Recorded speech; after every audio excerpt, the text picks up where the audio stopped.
So it is now 6 o'clock, and I'm going to call the Hollis Brookline Cooperative School Board November 12th meeting to order.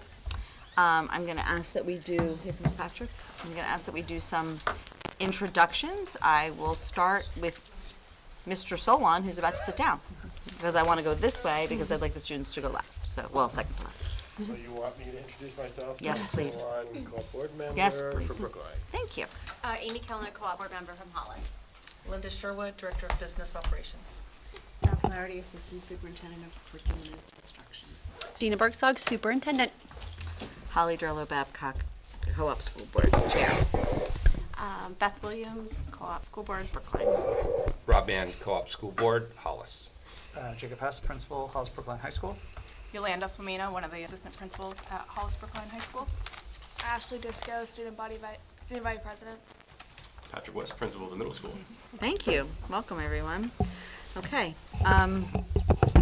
So, I believe Kate will be joining us. I have not heard from her. Cindy is not going to be here tonight. And she did send me that note a while ago. So, I have are there any agenda adjustments at this point? I have not done. Anybody else have an agenda adjustment? Maybe just a what is it? What do they call it? The CEAC update from the, the. Oh, yes. Okay, you'd like Yeah. to add that to the agenda? I have some. Okay, just so let's put that. small updates, Can- but something I think the board should know. So can it be number 9 under discussion? Absolutely. What do we call you? You're the capital Expenditure. Expenditure Advisory Committee. CEAC. Yeah, I love Okay. 4-letter acronyms. Update. They're my They favorite. don't spell Well, anything. I wish it could just be like cake or something, like that would be much helpful. Like, can we just call it cake? That really works for me, so, okay. So, yes, we'll add that to, unless there's a opposition to that, we'll add that as number 9 under discussion items. Okay. Well, now that you said that, then nobody will oppose. Great. Okay, notifications of nominations and resignations and correspondence. Okay, so I would like to share that we are bringing forward Steve Crooks as a math teacher teaching both geometry sections in 8th grade here at the middle school. In order to do so, though, we need to declare a local state critical shortage in middle school mathematics so we can move him forward with the Department of Education. So the Hall School Board just did this last week for an elementary educator. So all we need to do is we can make a motion and vote. That's what they've done the past couple times to move forward, stating a local critical shortage area in that content area, and then we can move forward. Why is it needed? Why is that exception needed? Is it not certified? He's not certified. He's done a number of math positions for us in the past, and physics for that matter. So he's certainly qualified to. This is the person who backfilled physics in high school Yes. 2 years ago? Yes. Yeah. What type of additional information do we have to provide to establish that it's a critical need? Nothing, that we have a position and we can't hire for it. We cannot hire a certified individual for it. Okay, so there's nothing else we need to, okay, thank Do you. you need that motion now? No, we can do later today. Okay. Do you want to wait to discuss it then? Sure. Whatever you want. Will, So we could add a deliberative item, I suppose, if we don't do it now. So that goes back to an do agenda people feel like adjustment. they need it later, or do you want to just do it now? I say just do it now. Okay, Okay, let's do it. so, how do you want that motion to say? Motion to, Declare a local critical shortage area in mathematics in the middle school? in the middle school. Is it just for this year? Do we have to put a time limit? We are unsure of the period of time, but this allows him to move forward with the state to be, to obtain the ability to teach for the full year. Okay. Whether or not we require that. So we don't need to put a timeline No. on it? He's filling a leave. Yep, exactly. Well, if it's that way, I can say. So does anybody, so So- Beth, moved. you moved what Second. Gina just said. Okay, Rob seconds. Are there any comments or questions? I think Dawn will catch it. What have we done to attempt to fill a position that has been unsuccessful to, as the foundation for saying there's a shortage? Is this a position we've been advertising for a while and have not had applicants, not had qualified applicants? So this is more of a recent vacancy at the middle school. It's due to a medical leave, and we tried to fill it from within, just knowing that when we have a math position posted, we don't often get candidates who apply. It's a challenge across the board, and this one is in particular a challenge because it's for an unknown amount of time, so we can't guarantee a year. And so we are internally filling the algebra position and the independent math, but it was the 2 geometry sections that we needed to fill. So we were lucky enough to have one of our high school assistant principals fill in as necessary to teach some geometry, and our middle school principal fill in as necessary to teach some geometry. But those were not paths that were sustainable for the short term. I'm just wondering if we even made an attempt to hire. Did you post? On the outside. Did not post. I did not. I think given how quickly, this position became open and the nature of it, it wasn't predictable, and it's something that had to it was urgently open, and these kids are without instruction. We have somebody to fill it. So I understand, and if we weren't we're through the first quarter, we're in the second quarter, we're in the second half of, this semester. To me, this makes sense. I mean, normally we would, but I think that this is more than reasonable, and it's So it's somebody just 2 sections. It's 2 sections. So trying I'm to just guessing, hire, yeah. how do you defend a question of there being a shortage if we didn't make an attempt to find an external certified candidate? We don't actually have to defend it, I suppose, is the truth of the matter. We asked the department. We've hired this individual in the past. We've notified the state. Historically, that was enough because math is always a critical shortage area. This year, they came back with, why don't you bring it to the board so they can declare a local critical shortage, because technically it's the middle school. However, a middle school math certification does not allow you to teach geometry because it stops at algebra 1. So we're in a bit of a predicament. It is a critical shortage area. So we're just trying to play along with the path that the Department of Ed has requested us to play along with. I'm just looking is there anything that I can look at quickly to see what the definition is of that. I have absolutely no confidence that this can't blow up if we're playing a little loose with the actual RSA, knowing who we have in our communities, knowing what has been done in the past. I'm very hesitant to bend. I have no objections to the individual process. I just want support that we have a leg to stand on should someone challenge it at the state level. It sounds like this was the advice the state gave the superintendent. So In writing? In writing. However, interestingly enough, I just looked at the local the critical shortage area. Mathematics upper level high school is listed, as I mentioned, but middle level is also listed. So I suppose we can continue and say we actually don't need to declare a local shortage because it is already identified on your list that you have published, Department of Education, as a critical shortage area. They just requested that we do this. I'd be much happier saying that in recognizing that the state has declared this as a state shortage. So would you like the motion to say both? Well, that- State and local? We can pull the I don't know motion. that we can defend local shortage based on the fact that we did not actually attempt to hire outside of our building. Do we have a history of putting out math postings and struggling to get applications for math positions in general? Yes. Yeah, but I'm thinking, I don't know if he's available, but We posted Kelly last year in the used to spring. pop in for us on occasions. I don't know if he's even still in town, or Who's that? Tim Kelly. We posted last spring for a leave that became available after April break, and we came up with nobody, and Mr. Crooks filled in for us at that point. You don't have to agree with me. Yeah, I think we might want to, I'd like to hear from the rest of the board, because I feel more comfortable voting on this as it's been stated because this is what the state's asked you to do.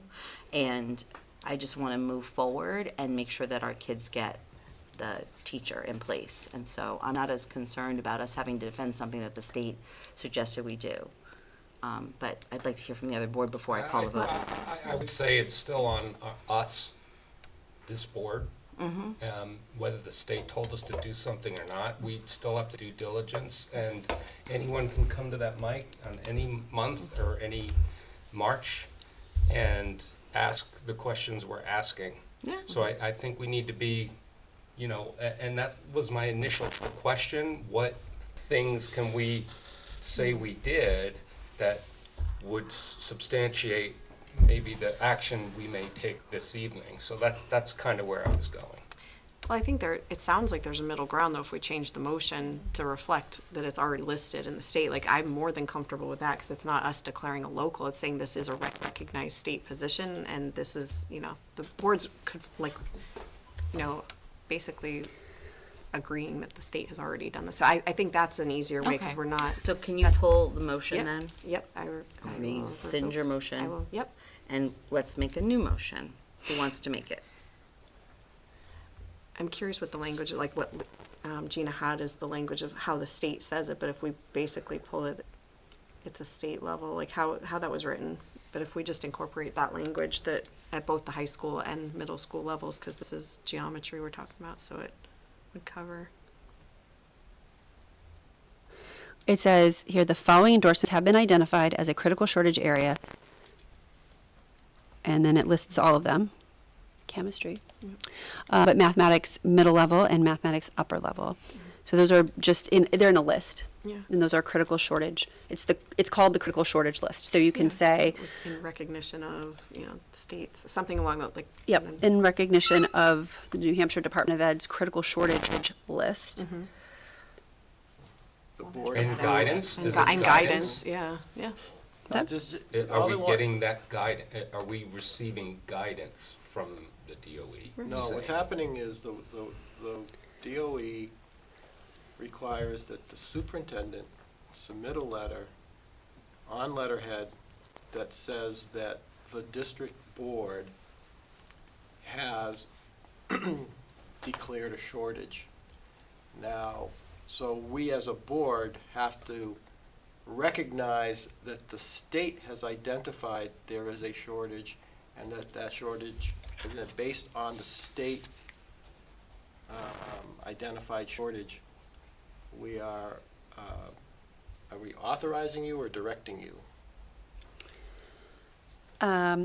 You're determining. So it says this is straight from RSA 18939A, notwithstanding a determination of critical staffing shortage made by the Department of Education, a superintendent with the approval of the local school board may Okay, so we're determine approving it.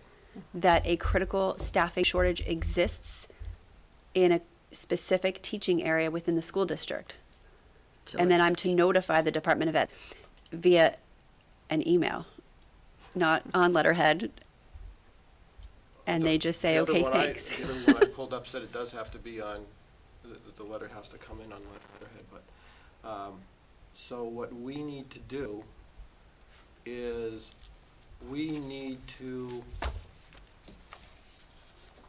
approve the superintendent determining that a critical staffing shortage exists in mathematics at our middle school, for our middle school.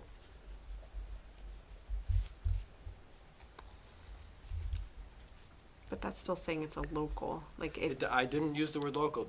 you said our middle school, so that implies No, local. but for our, Okay. that there is, that's why we're approving it. Okay. But the superintendent is the one who makes the determination. She can use whatever criteria she feels is appropriate, but we have to approve her doing so. So, do you want us to say that you make a motion to approve the superintendent's determination that a critical math shortage exists at Hollis Brookline Middle School? Yeah, unless you think the Hollis Brookline Middle Schools, that's where what we wanna, We could do both schools if we want to just cover both, well, there's a. considering that- geometry is technically like Correct. a high That's school what I'm saying. class, so, Exists, period. period. And, or, well, and. Exists. Yeah. At the and- co-op? at the Hollis Brookline? No, because Right, okay. if you want to put someplace, it's in the state of New Hampshire. Okay, so you want to make a motion to approve the superintendent's determination that a critical math shortage exists, period. It says, in one or more specific teaching areas. So in math, I just said, yeah, I'm just trying to figure out, I'm trying to convert the language that's I understand that. that's in the RSA to a motion. Mm-hmm. So I'm just figuring out what the motion has to do. No, this is wrong, because it says notwithstanding a determination of critical staffing shortage may, so I don't see why we have to do anything, because the state has made the determination. I agree. However, when we let the state know we were hiring Mr. Crooks for geometry for 2 sections, the response was, we need to go to the school board and declare a local shortage, critical shortage area. So I'm just trying You're to, caught between a rock and a hard place in that. Right, so we Can need we to, go back and challenge them and say? I the can s- challenge them. The state has? Does he stay in place as? how about we do this? How about we post it tomorrow No, and go back to the state and say it's listed on your critical shortage list, so can we just simply move forward? it's potential that they say no, and then we No, can but have. I'm just reading this, and if they're playing that game, so And if we did that, what happens in the meantime? the approval. What happens to Mr. Crooks and what Yeah, happens to and the the kids who are taking students. geometry? That's He's- what I want to know. In the class. Okay, well, I just want to make sure that that's, yeah.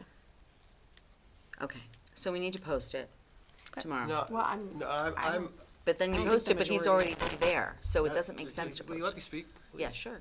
I'm- I was thinking too. and No, but speaking. I'm willing to go with the local, because if it exists in the state, it exists locally. Right, that's good. So knowing that the state has declared it, I'm comfortable with the wording here. Does the motion have the notwithstanding in it? I haven't put anything, we No, haven't made a motion yet. Oh, I figured, I thought. So the I was motion I ready to- had was to approve the superintendent's determination that a critical math shortage exists. No, what was the wording before I asked it to change? Well, Gina said it. What was the There was the a original, motion. when she Declare had, a local critical shortage in the area of math. Okay, so I make a motion that, and I'm gonna pull it right out of the RSA, notwithstanding a determination of critical staffing shortage made by the Department of Education, the board approves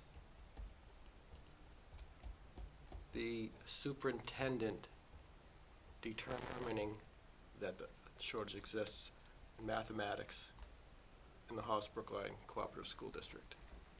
great, did you get that, Gina? Yep. I'll second. Second by Beth. All those in favor?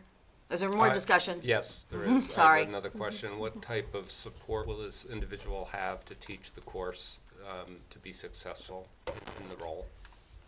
The same level of support that he's received every other time he's filled in for us, which Okay. is a professional learning community with the other geometry teachers, access to our instructional coach, access to the building coach, and access to the department peers. Okay, thank you.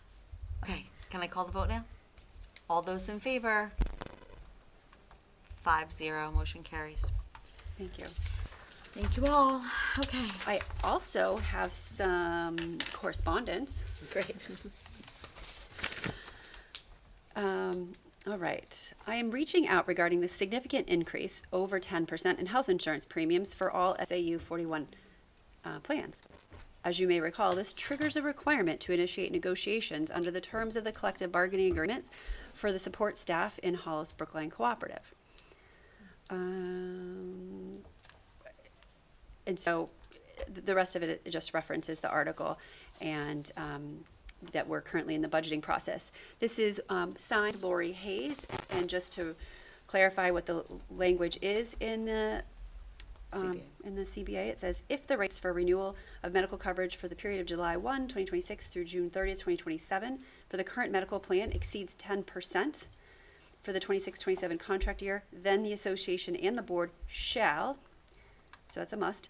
Conduct contract negotiations for the insurance benefits only by December of 2026. So our health insurance rates. By December of 2026. 26 next year. Oh, So they we have to go be- retro. Yeah. okay. So our health insurance rates, we no longer have a GMR. We just have a rate that's issued in October, and they went up 15.1%. So this is far exceeds the 10%, and so it looks like we shall engage in negotiations. And we don't need to vote on that because it's part of the contract. It's part of the contract, but it's correspondence. But, so, the people who were on the negotiating team for this contract were Krista, Kate, and Beth, right? Yeah, I think Krista was mostly on me and Kate sometimes, yeah. Yeah. Yep. So Krista, Yep. Kate, and Beth. Yep. So, we don't have Krista anymore. I mean, she's still on the plan. Yeah. I saw her yesterday, so. we can call her back. But she's not around. So, she's around, but she's not on the board anymore. We'll just vote her back So in we the need, spring. we can do this via email, but I think we're gonna need 3 people. Kate's not here, so we can't, and she may have told me she wasn't coming, and I can't remember. So, is that something you're willing to stay on, Beth? Okay. So we're gonna need another person, because I feel more comfortable having 3 people.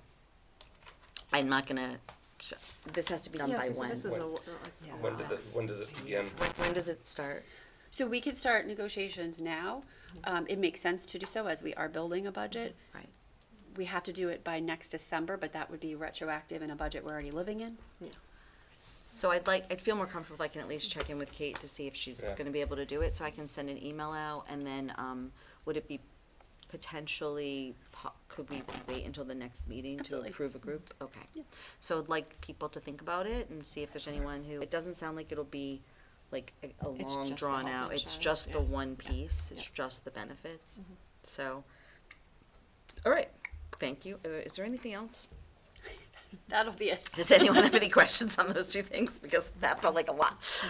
Okay, moving on. Let's appoint a process observer. It's 6:22. Is there anyone who's willing to be a process observer? Hello? I'd pick process observer over negotiator. You're leading. You're taking So off. I- So we'll be down to 4. So Amy, is it possible for you to Sure, process observe? Yep. Thank you. All right, and then I need to approve minutes. Great, we need to approve minutes. All right, so we're moving on to minute approval.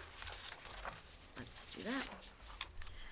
I've got minutes from the Hollis Brookline Cooperative School Board of October 15th, and there's some amendments. So page 4, line 47, delete the word do. Page 8, line 14, delete there before things. Page 16, line 5, capitalize Solon. Page 17, line 10, correct the spelling of courses. Page 17, line 34, correct the spelling of unmanageably and larger.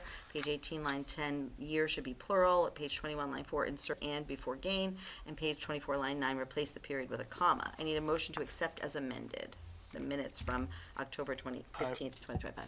I'm going to suggest some additional Okay, amendments. so do you want to make those amendments now, or do you want? I'm not sure what the best way to do it is. Just, what are your amendments?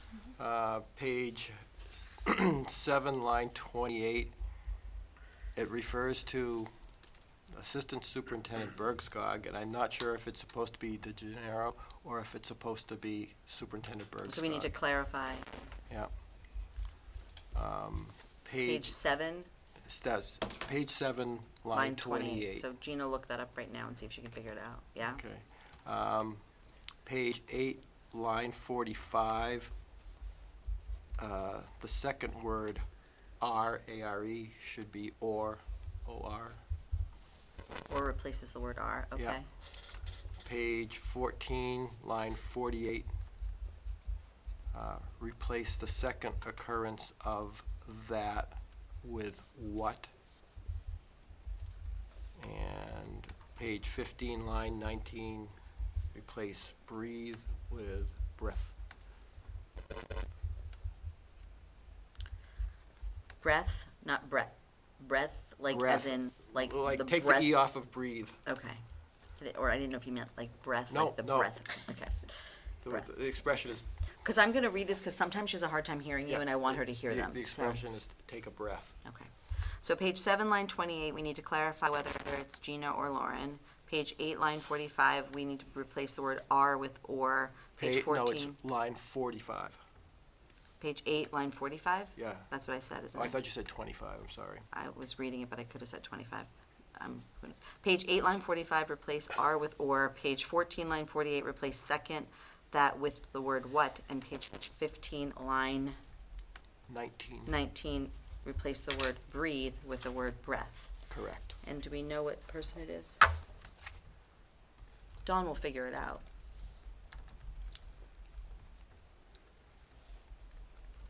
Do you see? I do, yeah, it could have been either of us.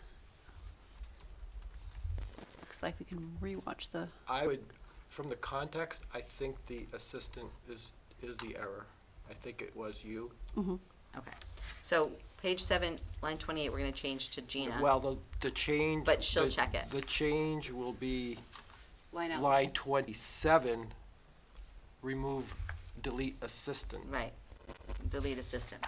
From page 7, line 27, delete assistant, the word assistant. Okay. Thank you.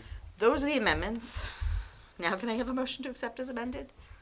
So moved. Moved by Beth. Any second? Second. Second. Okay. All those in favor? 5-0. That carries. Okay, and I guess we didn't have non-public minutes, so at this point, I'm going to open the floor for public input. If you're here for public input, you need to come to the microphone and speak into that, stating your name and address for the record, and we try to keep focused on the agenda. The public input period will be open for half an hour, so it is 6:26, so we will close it at 6:56. We may close it a little after that, but we will not close it before then. If you are listening at home and would like to join us, try to get down here in the next half hour, and you're welcome to put in your input. So the input is open at 6:26. Any input? No? Seeing none, we'll move on with the rest of our agenda. First up is the athletic board report for, we're at the principals report section of the agenda, and we have an athletics update. And I would ask that either Jacob or Patrick cover that, or you guys can split it, up to you. The fall season has just officially wrapped up at the high school over the past weekend. Girls soccer team ended the season as Division II runner-up, falling in the championship game to Bow 1-0. In addition to that, the boys soccer team made the Final Four, losing a heartbreaker to the eventual champs Campbell in a game that went to penalty kicks. The field hockey team earned a 5 seed in the tournament and lost, I believe, 1-0 in overtime to a very strong Oyster River team on the road. And the boys and girls cross country teams, for the first time in many years, each finished in the top 5 in Division II at their state meet, which earned them both automatic qualifications to the Meet of Champions. Golf team finished in 6th place at the Division II meet, with Matthew Howie qualifying for the individual state meet. The cheer team finished 6th place as well, and the football team ended their season with a final record of 2-7 and a promising outlook for years to come. And our unified soccer team had a fun, exciting season that wrapped up with a gathering to celebrate all of the senior players. So Thank you. I think there's like 4 days off before the winter season starts on Monday with some of our teams. That's So great. from one to the next. Well, congratulations to all of the teams, and all of them for being great sports, I'm sure. And some coaching openings at the high school. We have a boys lacrosse JV coach, girls lacrosse assistant coach, girls outdoor track head coach, boys outdoor track assistant coach, girls outdoor track assistant coach, and an outdoor track associate coach. So if you're looking to come on up to the high school and be a coach, reach out. Good news is that those are all spring positions, so Yes. winter is completely full. That's great. For the middle school athletics, another great fall season, just like the high school. Despite maybe not becoming champions, I still believe overall they were really great seasons for all of our sports teams. Our girls soccer, volleyball, and volleyball B teams all finished their seasons playing in the championship game on our turf and in our high school gym, each ultimately, unfortunately, finishing in the runner-up position. Again, I think that's just a great success for all of our teams to make a championship. It's really incredible, and I know it's hard, to lose in the championship. But just want to give those 3 teams especially a big shout out. Our girls cross country team placed 2nd in the Tri-County League meet. Additionally, the boys soccer and field hockey teams exited their tournaments following semi-loss finals on the road. The boys cross country team placed placed 5th. And I just also want to give our field hockey team a big shout out because this is the farthest playoff push they've made in many years, and it was a really great season thanks to Coach Swanson and Coach Page. And we are lucky that we don't have any current openings at the middle school. That's really great news. That's awesome. I think it's kind of cool that the kids got to go up to the high school to play the volleyball Yes. game. That's Yep. great. Well, congratulations to them. That's great. Is there any comments or questions on the athletic board report? Okay. Where did my agenda go? Okay. Sorry. Yeah, it's just slow today, and so I don't really want to lose anything. Okay. So we'll move on to Patrick's report. Sure. And Patrick, after your report, you're welcome to go home. You sound like maybe you could be home. I won't say no. Thank you. That's not opening yet. Yeah, Red Ribbon Week was the last week in October, which was also our Anti-Bullying Awareness Month. The theme for Red Ribbon Week this year was Life as a Puzzle, Solve It. Our counselors did a really nice job putting together a lot of different activities that promoted drug-free and a healthy lifestyle. The fun part of the week was the dress-up theme days, which you can see below, and after the report I included some extra pictures for your enjoyment. And the daily opportunities for students to earn prizes, finding hidden red ribbons throughout school. The counselors put together a Book It trivia-style game, which again focused on healthy choices. Staff also got to participate in a Pumpkin in Your Pocket game, which was just a staff game, but did not impact instructional time. But it was a really nice addition this year because we've had some new staff over the last few years just to get to know each other and engage in a fun staff way. The week concluded in our all-school community meeting where there were a lot of prizes awarded, but especially for the costume contest, the kindness recognition that we do, and the various community building activities. The energy in the gym, it really is a fun energy. If you ever get a chance, feel free to stop by. It's usually the last Friday of the month. At the end of the day, we have our all-school community meetings, but this one was really lively, and you can see a couple teachers in one of the pictures right below. Mr. Goldstein, 8th grade science, competing against Miss Cambray, 8th grade science, Da Vinci versus Bartlett. Mr. Goldstein laying out there to win the race there for his team. And again, just want to give my staff a huge shout out because they're the ones that are really adding the excitement and fun to the all-school community meetings, which kids are joining in on. Veterans Day Assembly was another great success.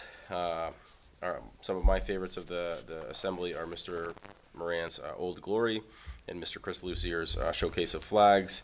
This year, one of our veterans asked if we could do a happy birthday to the Marine Corps because it is the 250th birthday for the Marine Corps. So that was a nice impromptu addition. And just thank them all for their service and joining us every year. And look forward to inviting them back before we depart for DC in April.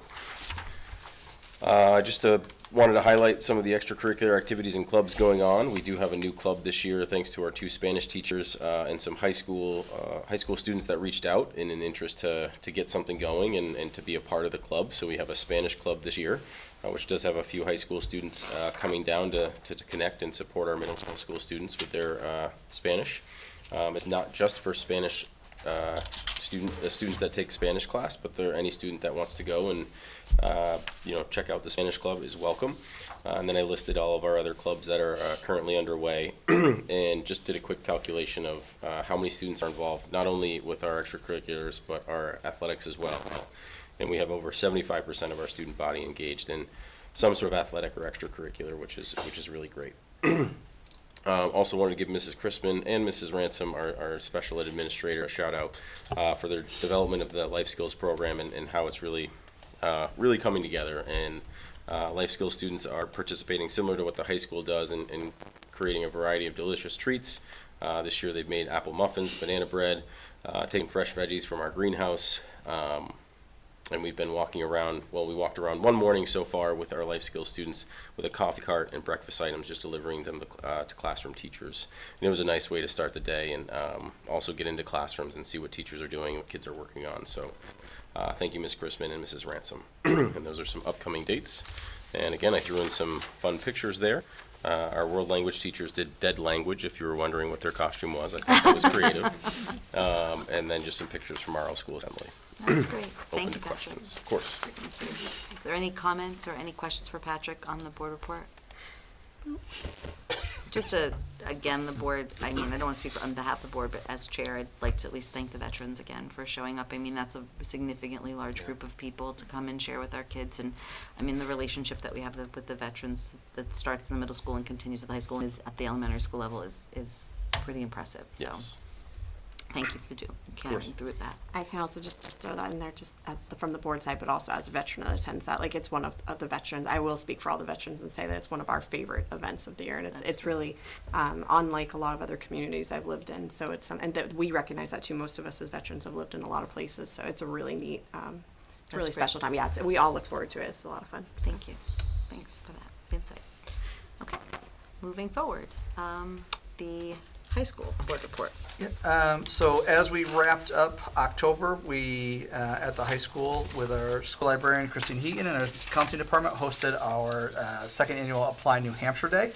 It was a little bit earlier this year than we did it last year to kind of align with the college week that they were doing. But we provided opportunity for every senior to apply to any school in New Hampshire for free. We had just about 67 members of the senior class take advantage and apply to school, and one lucky senior walked away with a $500 scholarship, so that was pretty exciting for them. We had our Halloween assembly on the 31st. The junior class and student government put on an assembly at the end of the day filled with games, an awesome costume contest that the senior class won as stormtroopers, but I think that the administration team as the Star Wars characters really put it over the top, so that's why I included that awesome picture there. We had our National Honor Society inductions on Wednesday the 5th. So we inducted 56 new members into our chapter of National Honor Society. It's a really nice ceremony that we held in the auditorium where friends and family gathered to celebrate the wonderful accomplishments of scholarship, leadership, character, and service. And then I kind of want to just piggyback with our Veterans Day Assembly that we had. This was my first Veterans Day Assembly at Hollis Brookline High School. And it says 19 local veterans, but technically 20 because Chaz Rogers, our band director, he is also a veteran, so that was our 20. But just a really nice job. Chris Lucier did an amazing job, I think, as the keynote speaker. I can't thank Chris enough for it's hard enough holding the attention of 750 kids as a principal that has done it for years. So to have an outside speaker come and do it, Chris did a wonderful job talking to the kids. It was really great. And then our home front club, advised by Mr. Duvall, just putting this together, doing the refreshments before and lunch after. And then on top of that, the week before, our juniors currently taking civics has had the opportunity to do a Q&A with veterans as veterans in the classroom. I was able to pop in on one of those classes and watch them interact, and it's just a really great event. Trevor, myself, and Chaz Rogers met today and kind of debriefed and talked about ways that we can expand our net next year. We always miss some veterans, if they don't get the letter or they don't see the newsletters. So like, how do we get more veterans? Because the kids respond well. We love kind of doing that. So we're talking about ways that we can make it even better next year. But just once again, thanking the veterans for coming in and talking to the kids and just being part of our school community. Our program of studies, we're going to talk about that here in a few minutes. On Monday, we held our first blood drive of the year. About 50 lives were saved based upon the blood that was donated. I think the Blood Drive Club learned some lessons about days of the week to have it and not have it.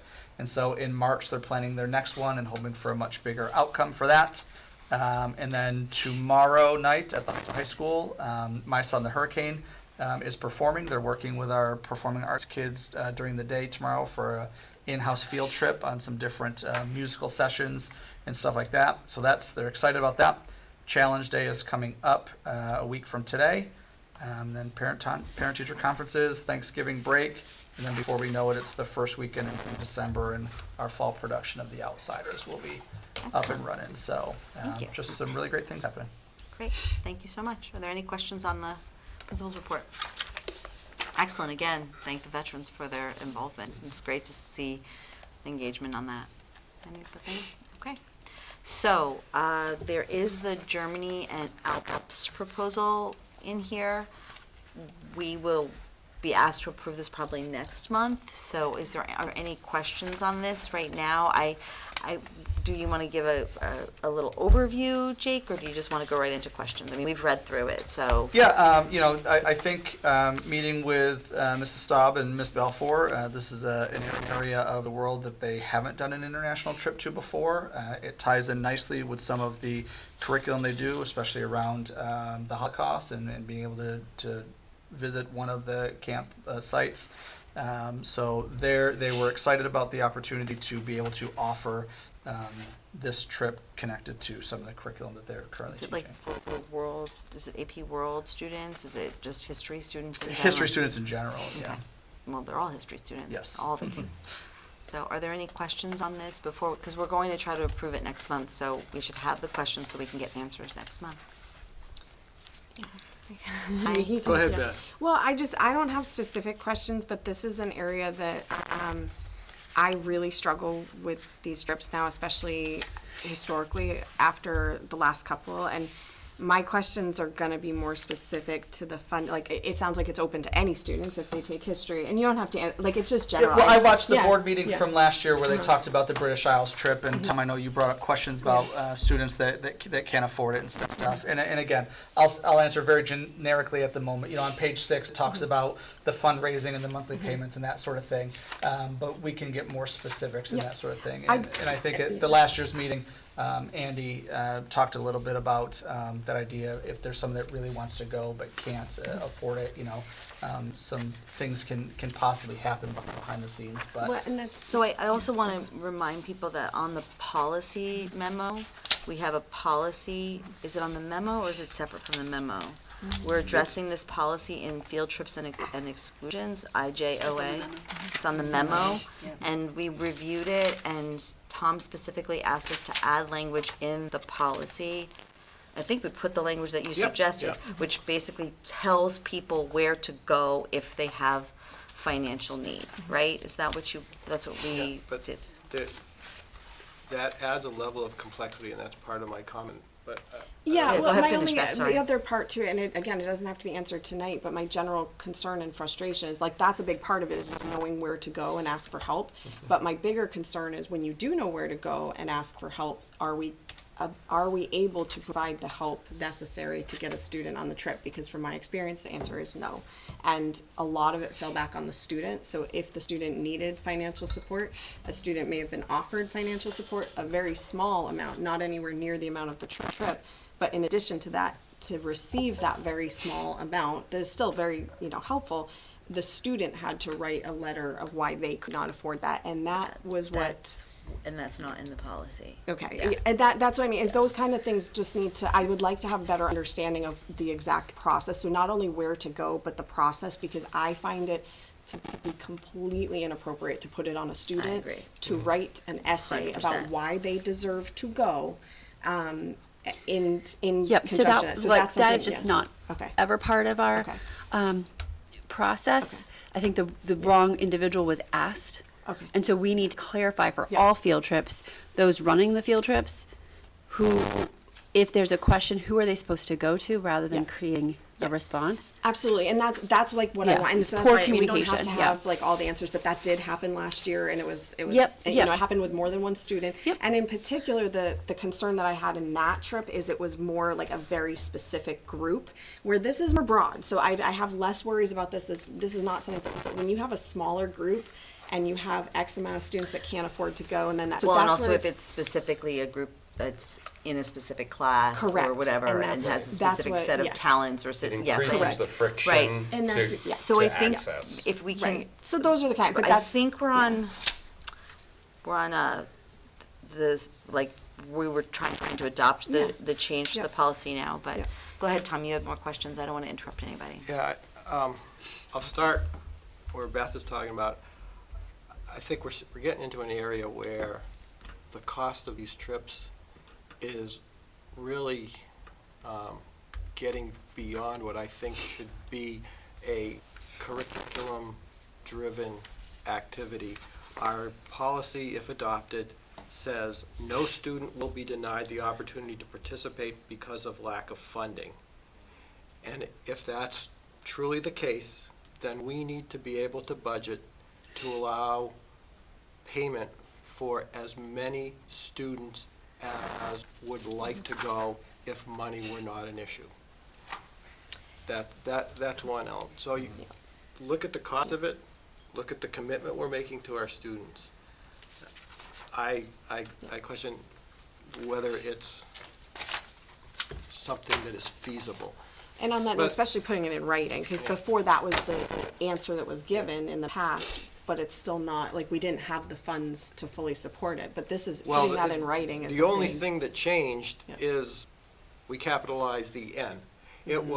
It was in the policy before, so. But the only thing we changed in the policy is that where you can go to get, No, but I mean, Right. but my point is, that sentence existed. right, I'm just saying. So the we've only- had that commitment for a while. Right, the only Yeah. thing that we changed in the policy, if I recall, and I don't have everything in front of me because I'm having a hard time tonight with my computer, but the only thing that changed is that we added a sentence as to where a It's a student could. student, well, it's because it We didn't didn't change underline, this go-round, right. it's not there. Students seeking assistance with funding a field trip should make a request to the building Principal. principal. And we've changed that to, so that there's no, that covers. There's no ambiguity. There's no ambiguity, there's no like, I'm gonna take these kids and I want you to write a letter. It's the building principal who will handle them all consistently, whether they're going to New Orleans for something, whether they're going on a world trip, it goes directly to the Yeah. principal for those kinds of So we- requests. Depending on how we're framing these things and who's qualified, everyone who is eligible to go is entitled to go, whether they can afford it or not, and we have to be committed to funding that. And at $4,000 a person, that's a pretty big commitment. But the second thing I have is this, and this trip specifically, I'm fortunate enough that through work and other circumstances, I've traveled in the area. I have my real doubts about the educational content of the proposed activities. I think it's great that they're going to Dachau. I've been there twice, but they're only going to be there for 45 minutes.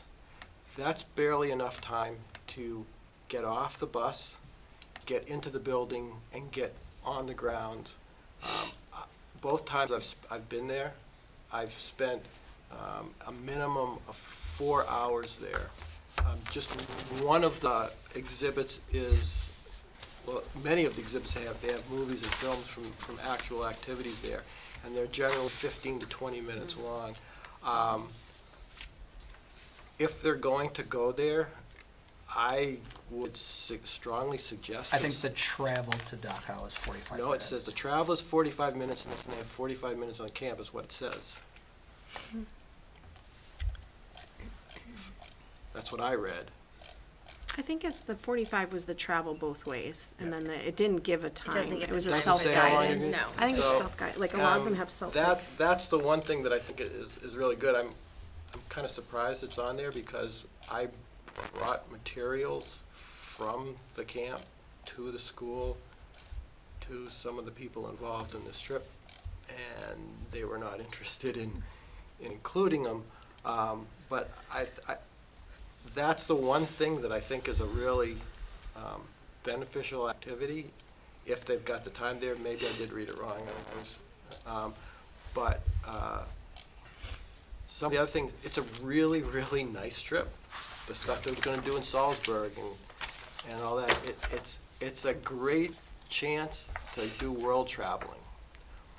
But having traveled around there, I think there's a lot of content particularly relevant to us today that is being missed by this particular curriculum.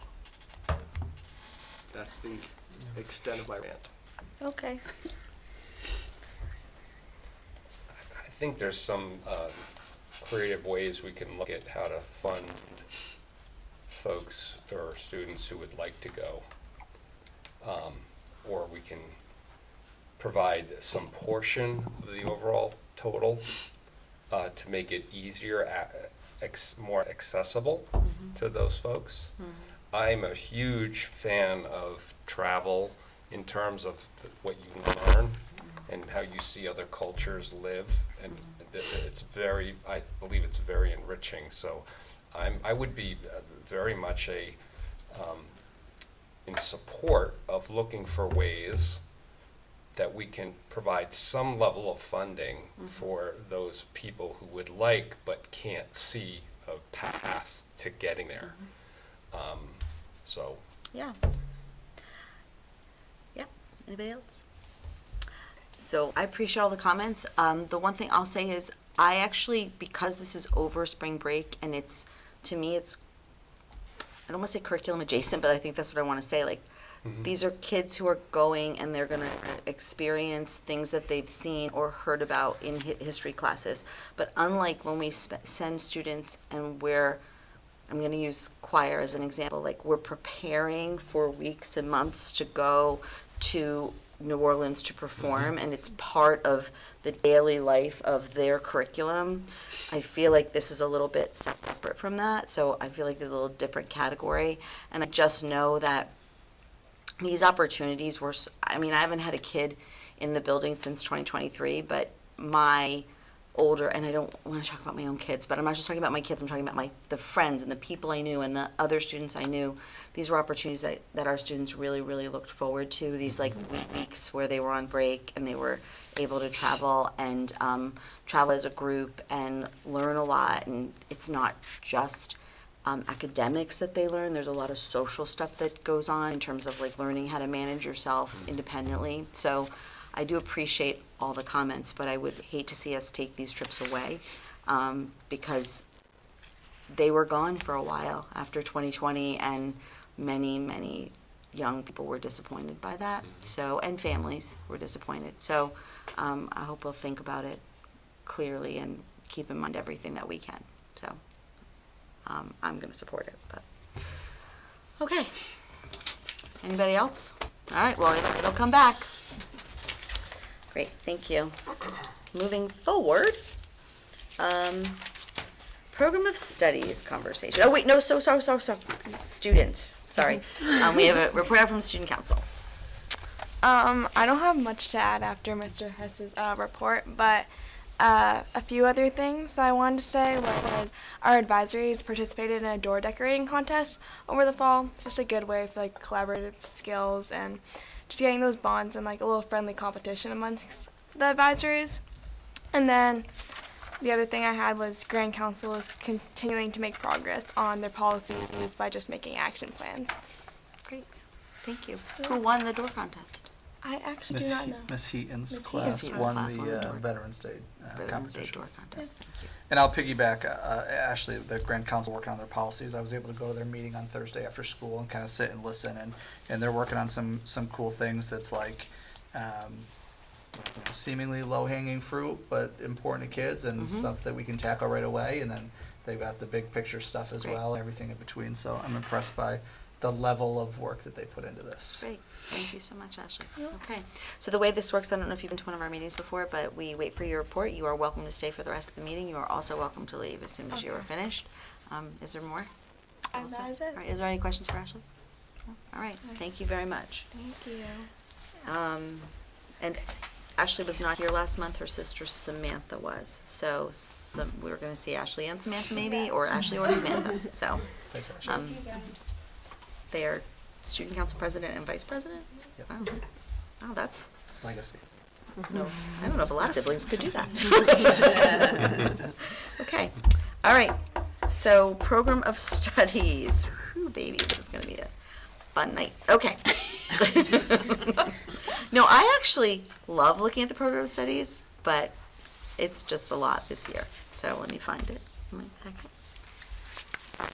Go ahead, guys. What's yours, Lee? I know, it's just, oh, I have to click on it. But I thought I downloaded the whole thing. When I click on something, it takes forever to open. I know, but it's not uploaded directly to the agenda. Oh, okay. That's what it is. Okay. Yeah. Okay. I got it. I know how to get to it. I was trying to avoid clicking on links.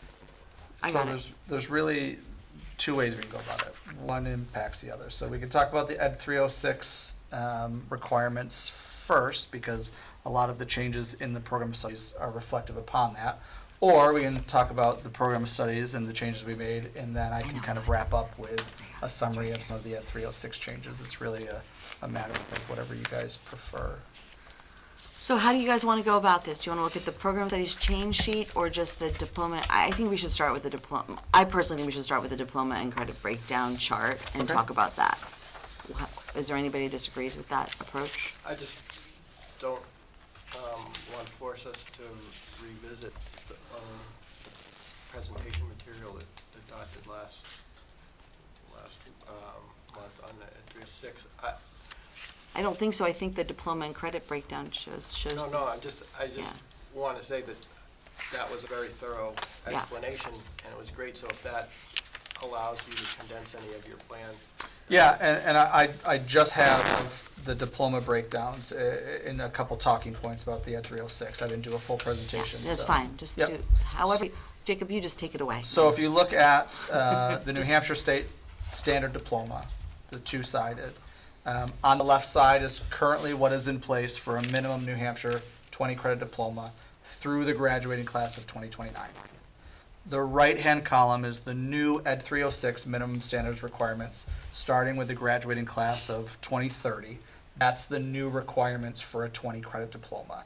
So you'll see, a half credit reduction in English, and then 2 reduction in open electives.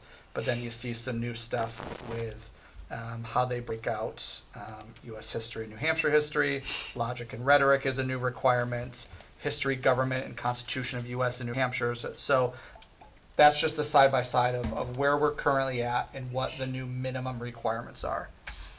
The other chart is our current 23 credit diplomas at Hollis Brookline High School. The left-hand side is the graduating classes through 2029, and the right-hand side is what we're proposing for the incoming freshmen, the class of 2030. We kept it at 23 total credits, but we kind of moved some things around a little bit. So English, still 4.5 credits. We already include the 0.5 in writing, so we didn't have to change anything there. The new logic and rhetoric, we're looking at embedding that into the English 10 curriculum as of right now. Mathematics stays at 3 credits. There's a half credit that has to be focused on statistics or data analysis. We're currently working with the math department on where that half credit is going to be embedded. Digital literacy stays the same. Social studies stays 3 credits, but some of the big changes that we're working on and the one that impacts the incoming freshmen is freshmen will come in taking a U.S./New Hampshire history course. So we'll see when we look at the program of studies, there's a new course description and title for what that course is. Go ahead. I have a question on social studies when you're done. Yep. And then there's still a credit of world studies. There's a half credit of economics, a half credit of civics, and then there's a full credit of what they're calling history, government, and constitution of U.S. and New Hampshire. So that's a course that we're still kind of figuring out as we go. But when I do that math, that's 4 credits. Yeah, I come up with the same thing. Oh, yeah, sorry. I forgot to update that. That's my So fault. that's 4 credits. So Yep. that still gets us to, so the number at the bottom is right, 23? No, the number 23 is based on it being 3 credits, so that Is brings it? it to 20. Yeah. Yeah, that's, so I'll have to, 24. so I'll that's, have to change that. Okay. Hold on one second. that was my only question. Like, it's just a, Yeah.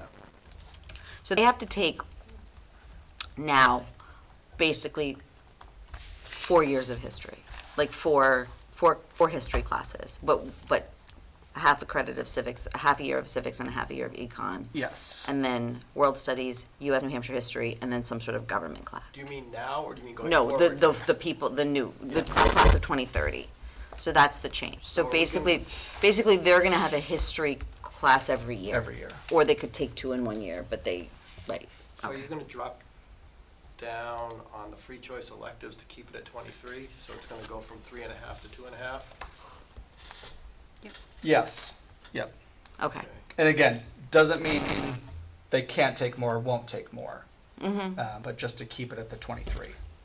What's the typical They could be, end up with number of 28. credits that our students are graduating with in a I'll call it college prep track?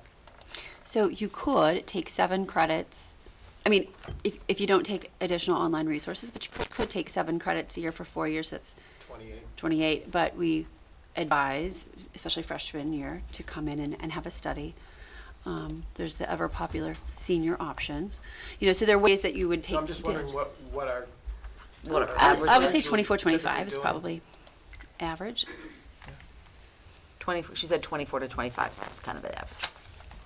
Okay, sorry, I just did the math. I'm not a math girl, but I did that. Okay, go ahead. One of the larger changes is making personal finance a required standalone graduation requirement. We've got time to work on the title of that course, the curriculum of that course, and what it really looks like. But we see it as an opportunity to create something super meaningful for kids before they leave Hollis Brookline High School. Science stays the same at 3. Our education, half. Physical education stays at 1. Wellness stays at half. The restricted electives stay at 3, and then that free choice electives, that'll be 2.5. So that'll get us to the 23 credits diploma.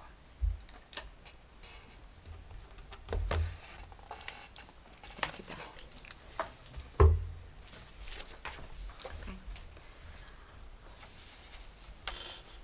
So And that's, so the difference is basically taking out so the difference electives is, and replacing it with a half a year of personal finance and a year of government and constitution. yep. And again, I mean, the logic and rhetoric is a new requirement, but that's going to be embedded in a course. It doesn't have to be its own standalone. So the state doesn't require it to be standalone. It can be embedded in a course. Correct. And that half a credit just becomes part of the credit that's already there. Correct. Okay. Are there any other questions on the chart? You did a great presentation last month, and we do have an understanding of it, but I think the chart is even more helpful and really helpful. Doc got it all on one page. So Yeah, and it's on one page is great. And seeing it is also really a good thing to look at that difference between our high school diploma and the New Hampshire State Standard Diploma, which I've seen in our program of studies for years, but I don't think we've ever really talked about it, the difference in that. Well, it was probably talked about years ago when the high school diploma was developed, but so it's interesting to me that in order to get the Hollis Brookline High School diploma, you have to take restricted electives, not just open electives, which I never really thought about that. So that's great. Okay. All right, so then moving on to the program of studies, which is the list of changes that you have there, right? Are yeah, there so we any have the other change questions? sheet. These are the changes that were done to the program, and again, from small wording changes to changing of course titles or descriptions because of the Ed 306, or some other changes. So depending on how you guys, if you have questions already, or do you want us, Yolanda and I, to cover the larger changes that are being discussed next time here? You go first. Okay. You want to start with So some of the changes in here are, or I would say a lot of them are reflective of our current practices, just to update. So some of that has to do with changes in the course descriptions, or even how, the course numberings for those things. So a fair amount falls within that. So an example of that is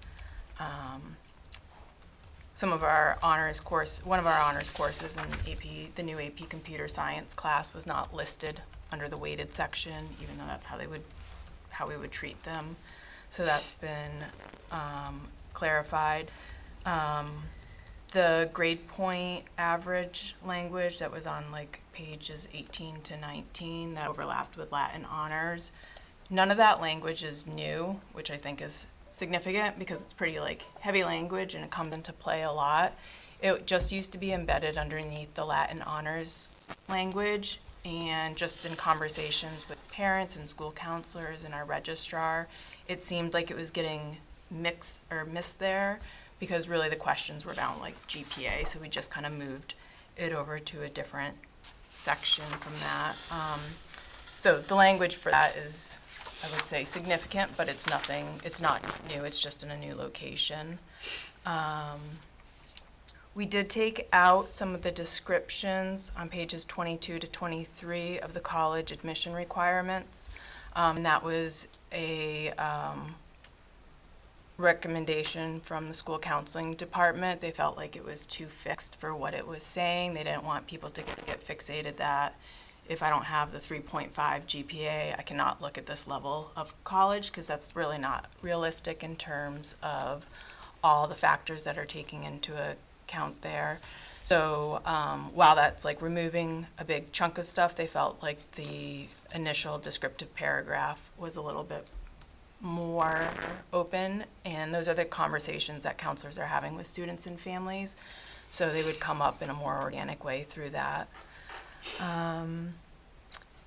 Throughout, there's a handful of course numbers that were changed, and so the course numbers for the high school, they all start with the letter H and then have a series of digits after them. For courses that are dual enrollment courses, we're proposing to add a D in that, so they would all be HD, and then the course number that already exists there, so that it can be easier to pull for the state reporting.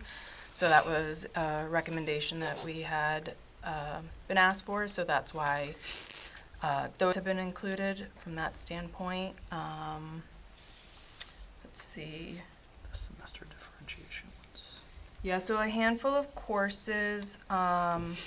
There are some new course numbers, and they'd be tied to course names. And they're not new courses. They just need to be represented slightly differently, kind of like in Power School, so that they're able to be then transcribed onto transcripts more easily. So right now, if a course, so I use Unified PE as an example. So students can take that both in the fall and the spring semester.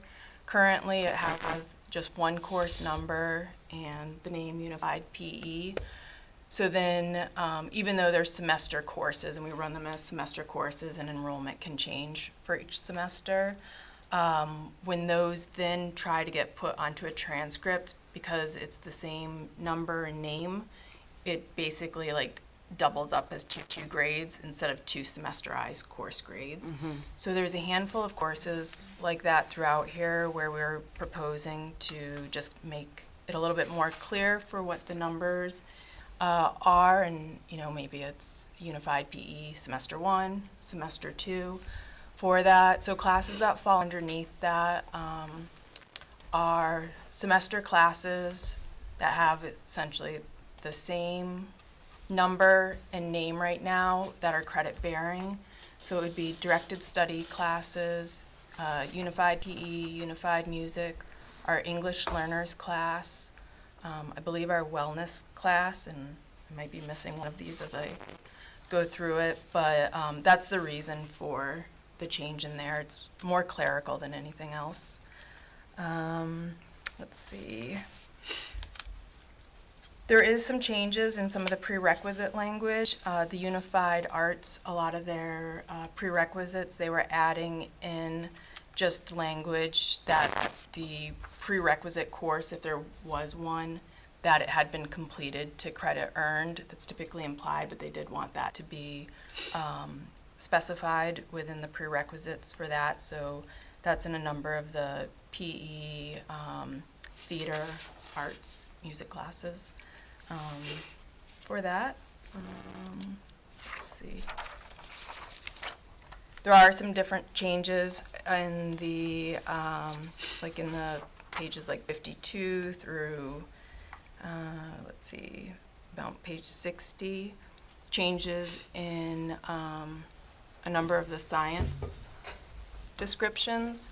It's really the same sentence placed into it, and it's a lot of the science classes that would be kind of first level that they might take, but that would include like chemistry and honors chemistry, because students are either taking one or another of those. That inclusion of the sentence that's there is a reflection of the 306 guidelines from the state. So while they didn't need to adjust their course, it just added a little bit more specificity that it was touching upon what the state was looking for in the science classes. Social studies Did you does. cry? You heard the word chemistry.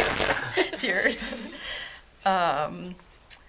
Social studies does have some more changes from that in terms of the descriptions. Those changes were added to include the 306 standards. Probably the most significant one is including the New Hampshire history into the U.S. history class. Music American History is an elective course that's currently offered to 11th and 12th graders. They would like to expand that to be 10th, 11th, and 12th graders. They felt that Who's the they? Social Studies Department. Okay. Yeah, it's offered through the Social Studies Department, and they No, I didn't know propose if that. it was an internal desire or an external one. Yeah, internal. For that, so they felt that 10th graders would be equipped to take that class, and it would also kind of boost enrollment in the class going forward from that standpoint. Let's see. On pages 69 through 70, or maybe 71, it describes some of the student services offered. Some of the language has been adjusted in pre-existing ones, and then there are some additional program names or resources that were added.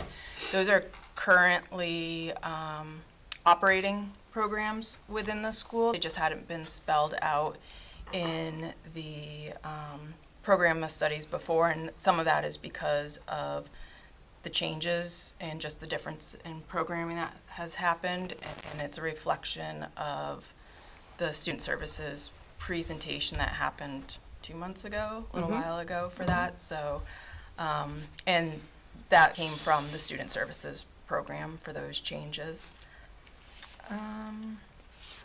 Let's see. Within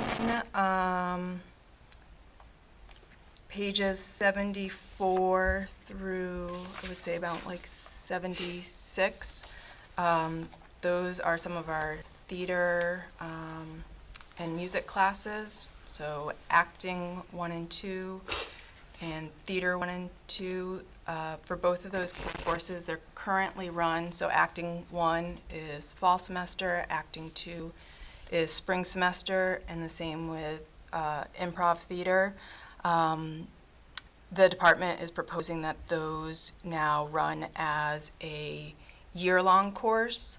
They feel like this would boost the ability of particularly upperclassmen to fit it into their schedule without losing some of the underclassmen enrollment that they have gained over the last few years.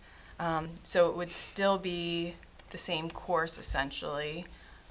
The course description changes just show that basically 2 semester courses have been blended into one. Do you want to be question in process or? Let her finish, I think. Okay. Yeah. Yeah, whatever's good.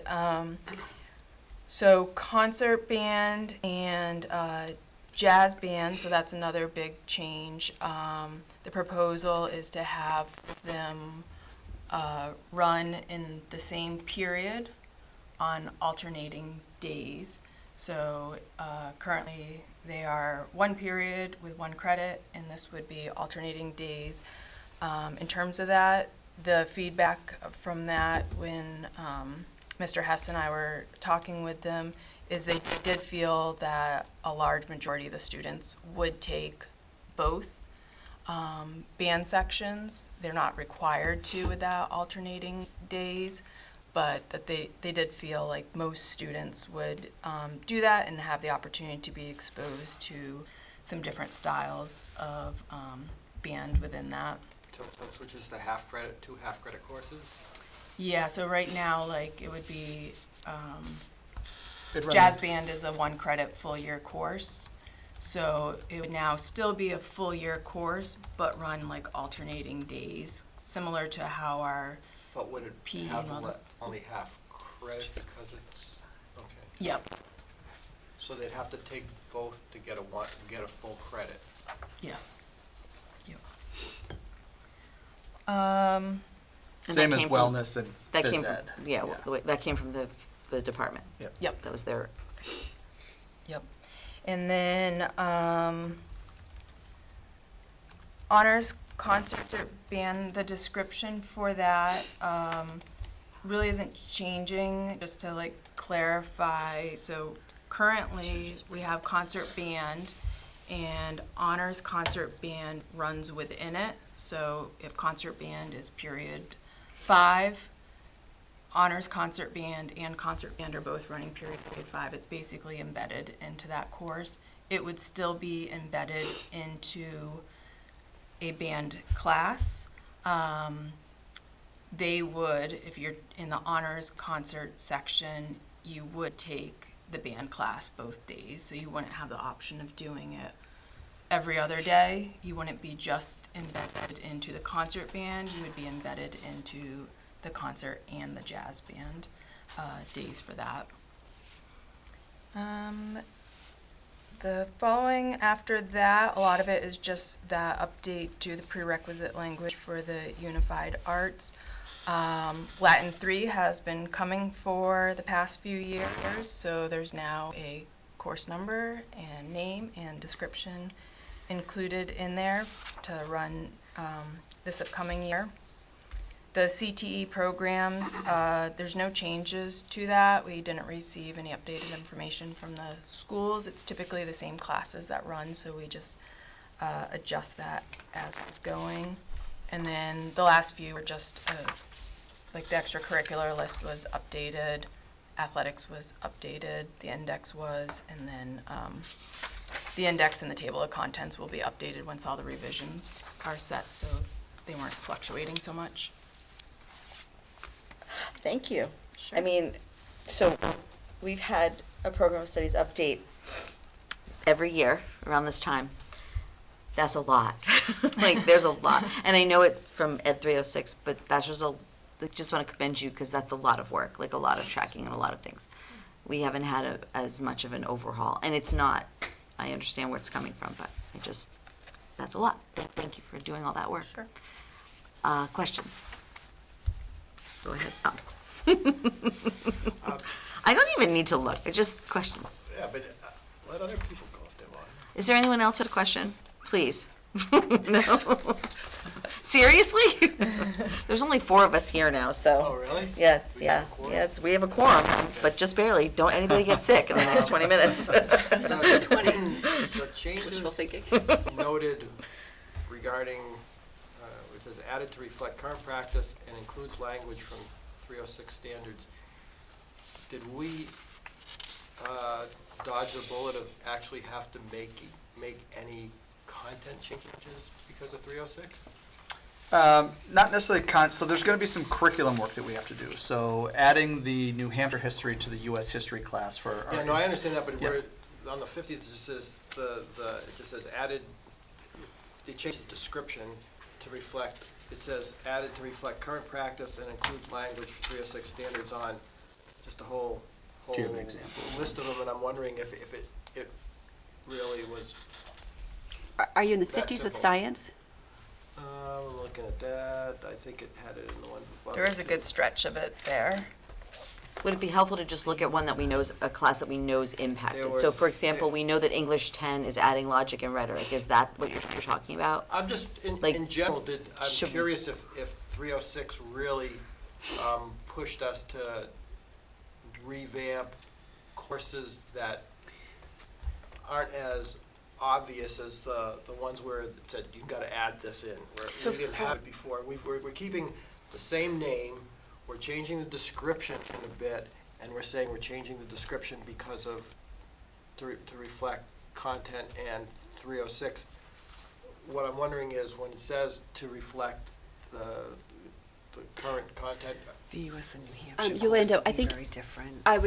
I would point to all of the science ones because I think that's a very simple answer. Yeah, so, yeah, in the science ones, it's in a lot of the courses. As we were going through the 306 basically their new requirements and kind of trying to process it. All the department chairs basically like went through a checklist of, you know, what are we currently doing, where do things fit in for that. So the language in the sciences, it just specifies students will develop a fundamental understanding of whatever the respective science is, so biological science. So we map into it well. Yeah, we map into it great, and it was just to kind of use some of that language to show that we map into it well. Students will explore biological science phenomena and conduct investigations in which they collect, interpret, analyze, and explain data. So there's no change. We already do all of that. It was just to use some of that specific language. And basically, it covers us saying it's there. So Right, it's- which is So- different than like the history class. Right. But Those are But some of the so really if you obvious. take a look at the math requirement, we have it under math, it says 0.5 statistics / data analysis will be embedded. So we have the life science and the physical science requirement for science. So now we're saying that the data analysis is embedded into our science requirements as well. It always has been, but we're We're specifying it explicitly there. stating it. Correct. Okay, no, that's And the same fine. thing happens, I That- think, with logic and rhetoric with English That's 10, good. which you haven't necessarily updated yet because Correct. that, we're really focused on the ninth graders coming in. But when we get to English 10 next year, you're going to have to update And that that and was- include language about what the state. And that was really the recommendation from principals and assistant superintendents that I've met with across the state when we talk about Ed 306 is the program of studies is now your, this is how we're meeting the Ed 306. Instead of, you know, some schools are worrying about like, oh, is it on the transcript? The consensus is the program of studies is your roadmap for how you're meeting all of these requirements. Cool. And they That's good. haven't laid out Nothing. actual standards or what they want to see from a curricular like expectation or how there's no nuts and bolts of this. It's just a general, we want logic and rhetoric, we want about a half a year logic and rhetoric embedded in your curriculum, whether you offer it as a standalone class or you embed it in there. And so then you are just putting it in the program of studies, and then the curricular work will happen afterwards, where you guys will sit down as departments and say, okay, we need to make sure that we're hitting more logic and rhetoric like in English 10, so how are we going to do that? And what lessons and what units are we going to add? Is that basically what's happening next? Yeah. Yes, okay. My goal is by the start of next school year, we have all of that work done. So when we come with the other program of study, we have mapped out the rest of their Right. track. For the class of 2030. Correct. Some good opportunity for summer work this year. Okay. The other question I had is on the numbers on the sides, are those the course numbers or page numbers? Page numbers. Page. On 74, 75, the theater classes that are being combined, I guess I'm a little confused by the explanation, because one would think that if the reason they're not able to take both of them is some sort of conflict, if we make it a single class, they can't take any of it. I don't understand how it would boost enrollment. It sounds intuitively like it would decrease enrollment. What we had talked about with the department was when upperclassmen were creating their schedule, they often had one semester open, not a full year open. So they might be able to take acting 1, but they couldn't fit acting 2 Yep. into their schedule. Planning their schedule ahead of time, they can block out a full year easier than trying to mix and match. Well, that's going to And put if the they- burden on whoever's doing the scheduling, because what it's going to say is, I can't give them any of it unless I can give them all of it.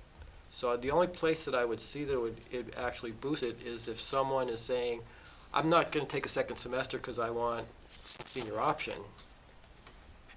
You know, if they otherwise had a free period, I could see it. But if there's an actual schedule conflict that prevented them from doing it, this seems to decrease flexibility rather than increase it, and would therefore decrease enrollment.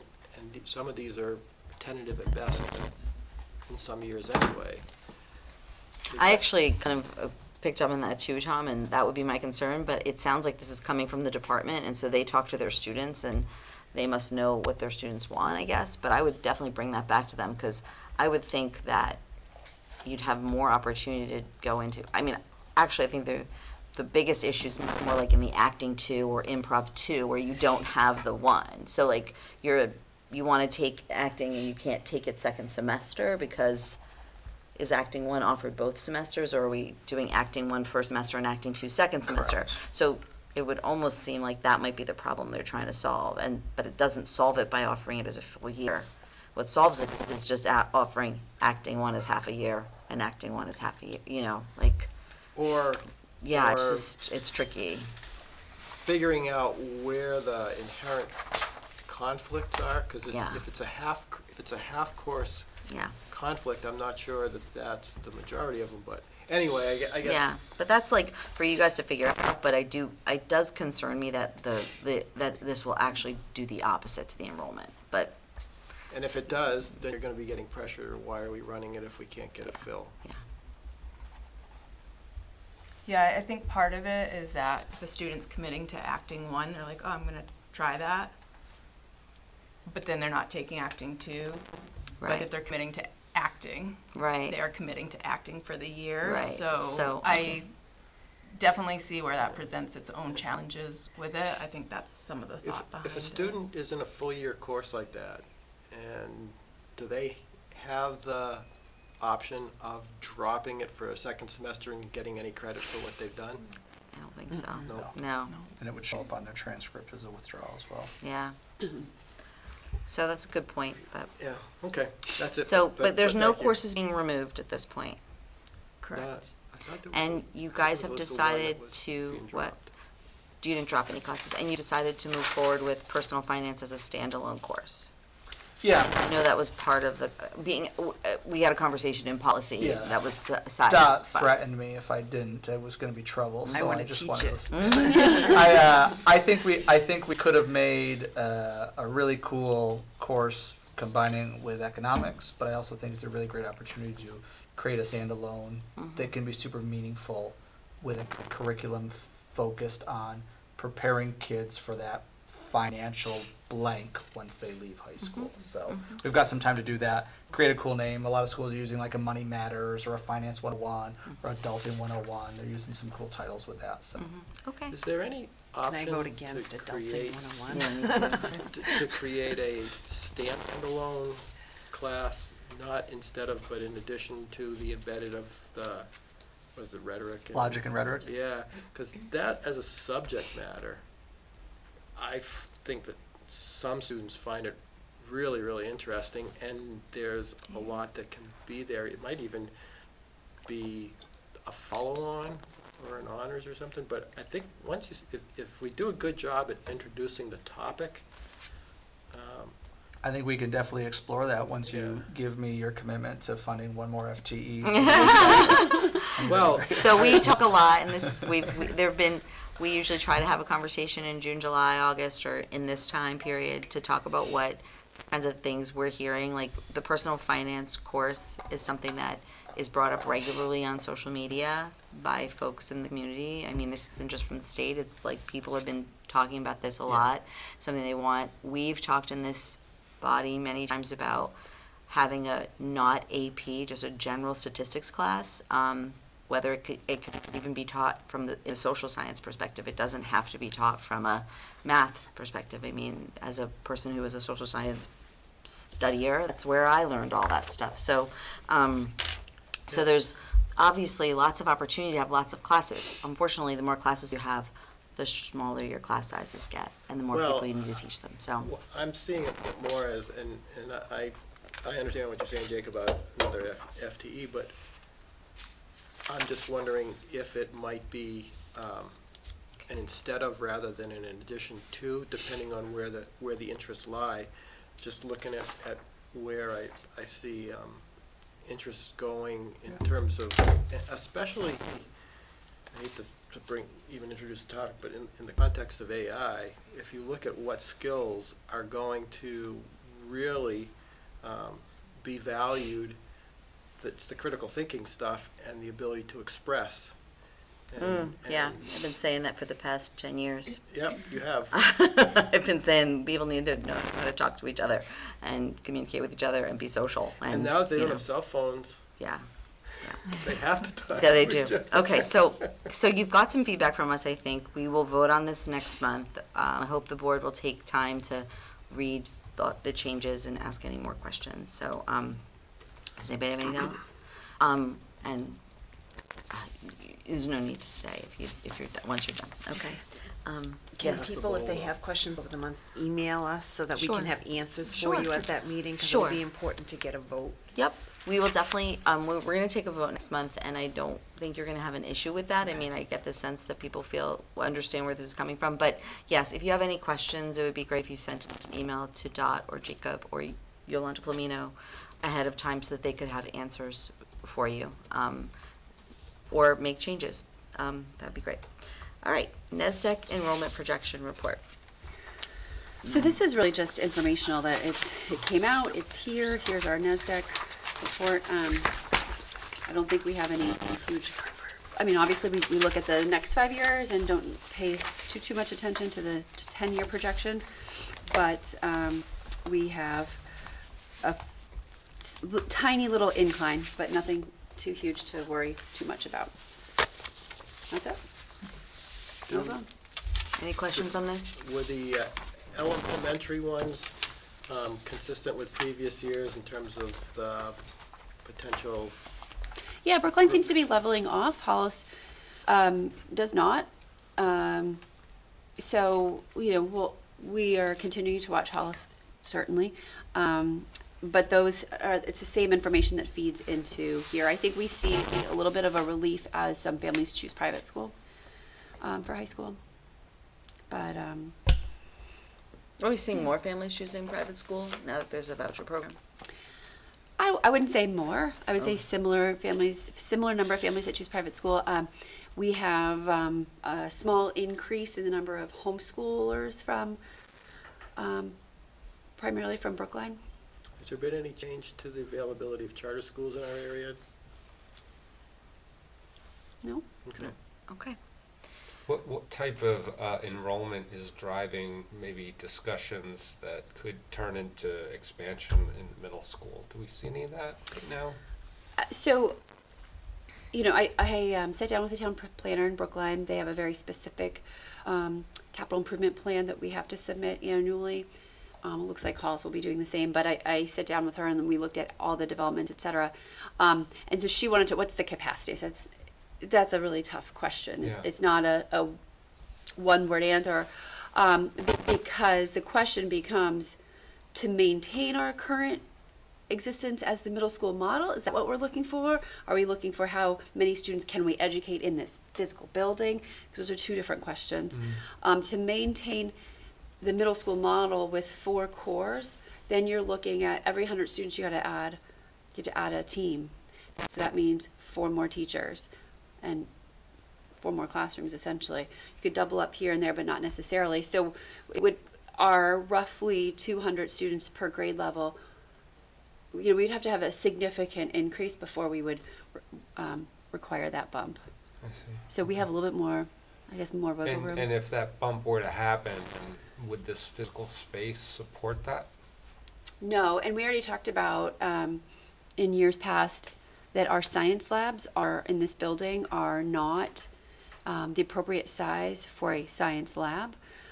They're well undersized. So from a facilities committee standpoint, when they have been working on the final plans, if you will, for the HVAC project, doing like the internal workings and what's actually happening above the ceiling tiles, et cetera.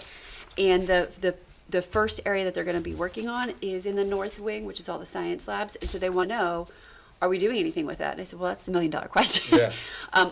But design it with the expectation that we could touch that area physically, because it appears as though, from a non-architect perspective, that the simplest design would be to go up in the north wing and add, 4 appropriately sized math classrooms and convert those current science classrooms into regular classrooms, as they're fine as a classroom space.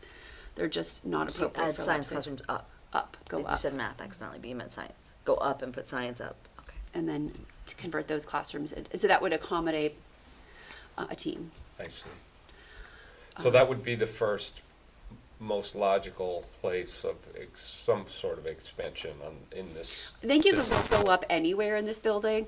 I just looked at that as, let's not design the HVAC system so that we couldn't go up. Right, okay. That's a good Because idea. I don't think we're there yet where we have to be planning for it.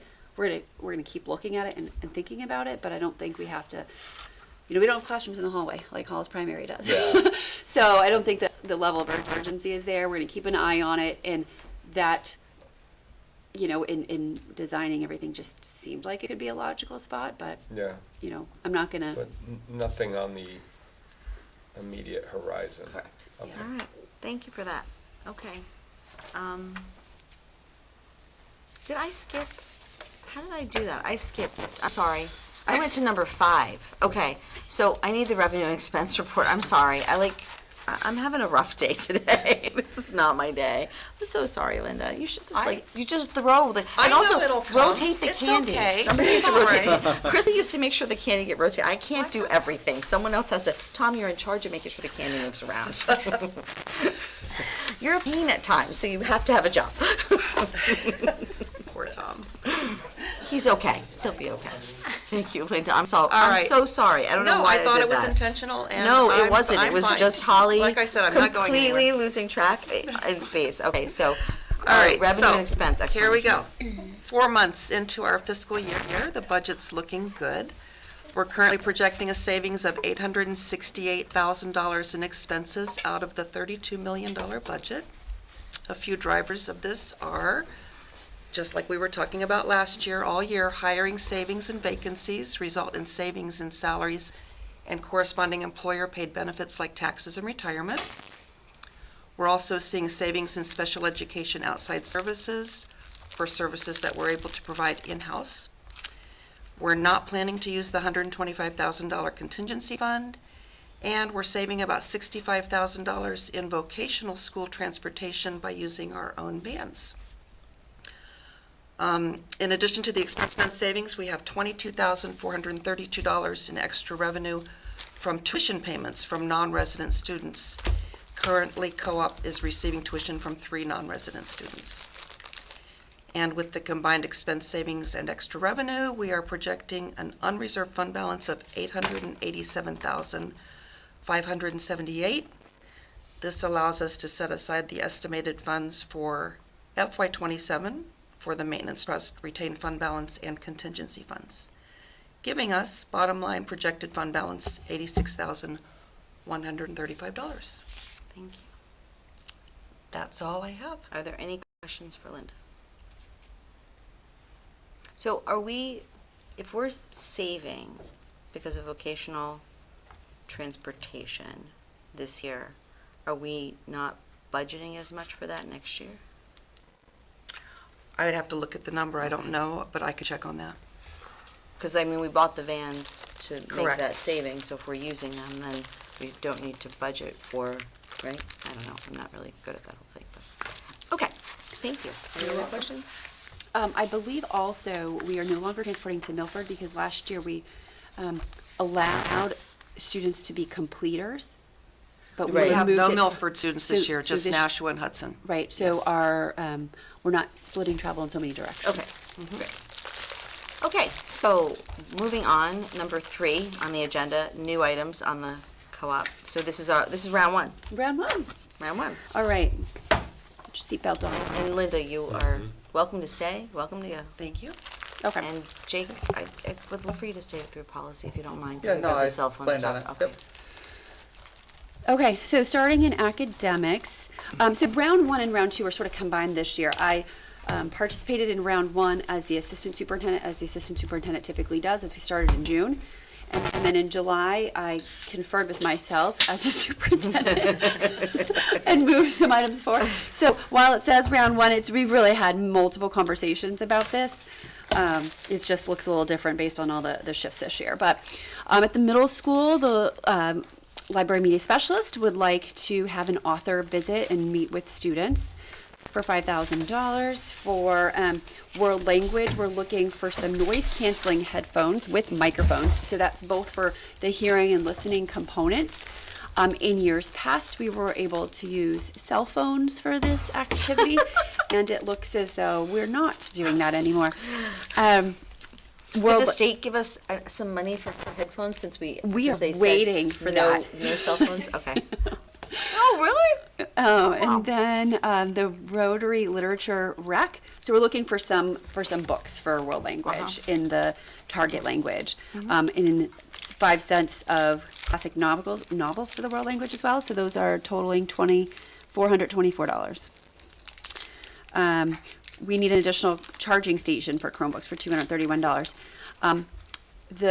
One of our math classrooms, the tables need to be replaced, and we're looking at trapezoid tables, 12 of them at $509 for a total of $6,108. So those are not necessarily more expensive, they just allow for flexible seating groups. All right, the next 3 items you'll see in both middle school and high school. We have professional development for teacher and administrators. We have new hire orientation costs and building coaches. These have historically been funded in Title II, and out of, is it an abundance of caution, or just estimating that we are likely not to have Title II funds in the near future, I'm looking to move them into the budget so that we can ensure that we can continue to support our new hires with the orientation and the coaches, et cetera. Can you just, where does Title II normally come from? Title II normally comes from the federal government.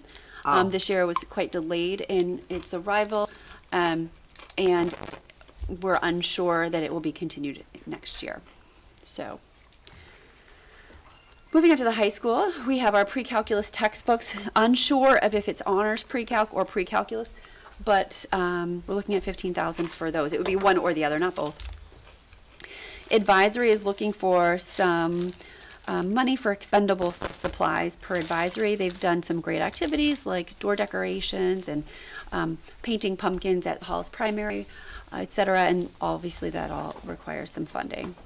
The same items as I mentioned, the PD for teachers and administrators, new hire orientation, and building coaches. You'll see that the Title II funds I'm shifting to the general. Is building coaches a stipend for internal staff or someone from the outside? For a stipend for internal staff. Yeah. All right. So this year we offered at cost to employees vision benefits.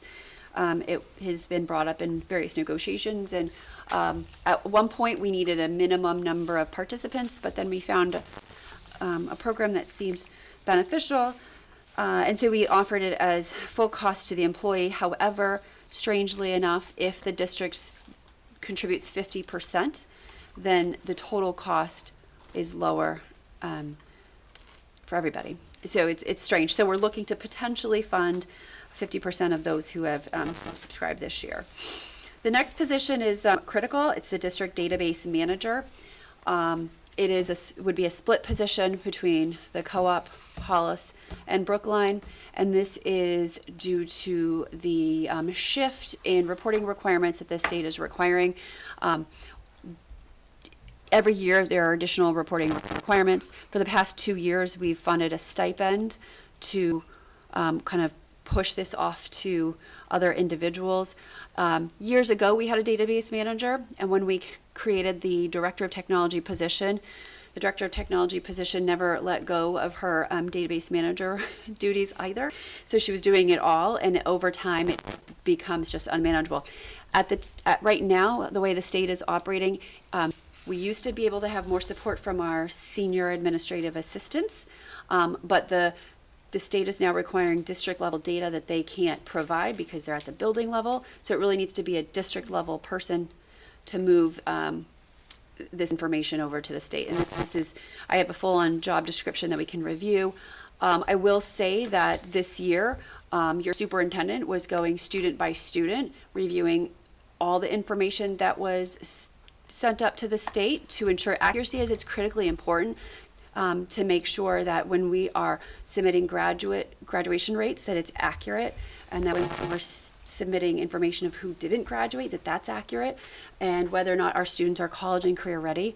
So as you already heard Ms. Filomeno talk about a lot of the changes to the program of studies, it was through identifying students that were missed based on, poor coding in the program of studies that we couldn't easily pull data. So we literally were this summer going student by student, looking through their transcript to identify what we were potentially missing. So this position is critical to the overall evaluation of the district at the state level. So Who's gonna own the position in your expectation?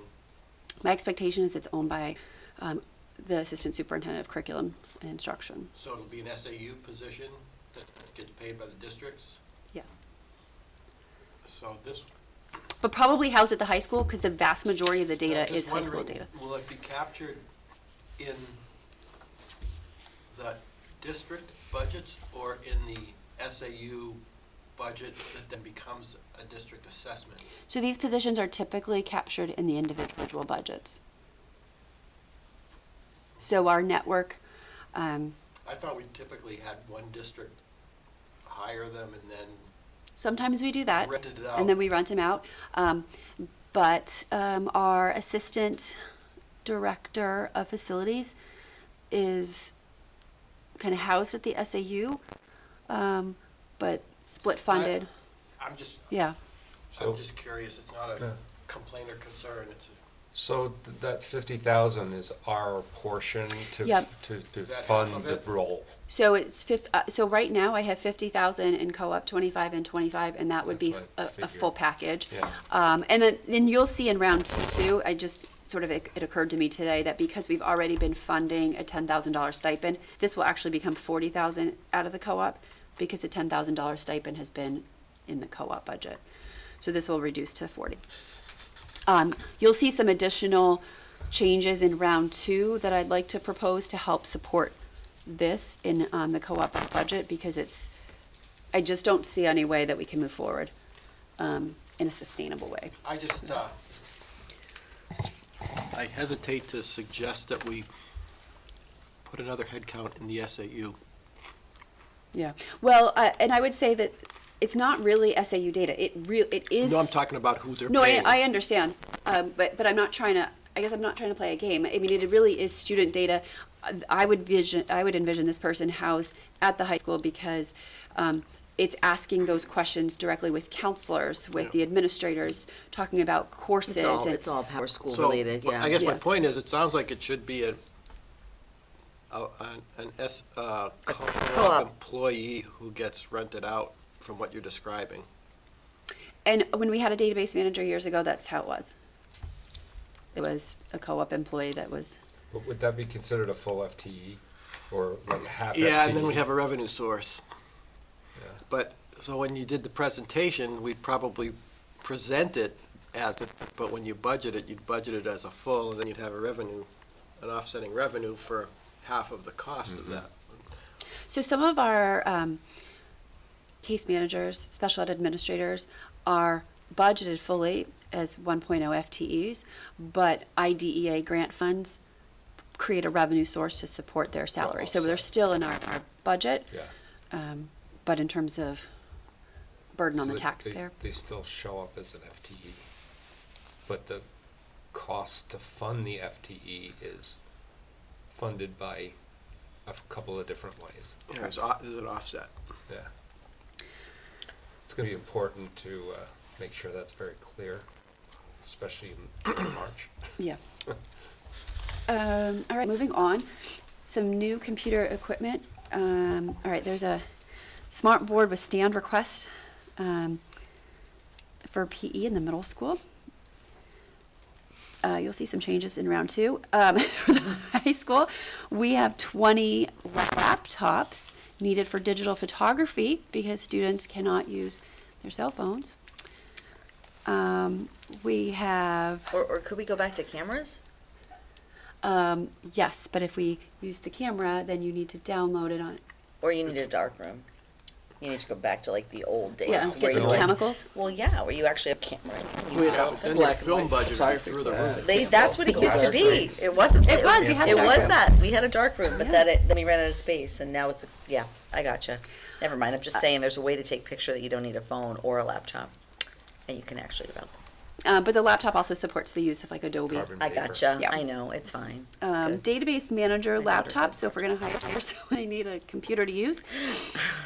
And then we go on to our replacement computer equipment. This is a lot of what you see typically, our Chromebook replacement cycle. And I'm putting this out there because every year we're on a 4-year replacement cycle. So at some point, is it not a new item, or is it just a part of the budget that remains level funded? And we can have a conversation about what makes most sense, but those are just level funded. At 88 at the middle school for $350.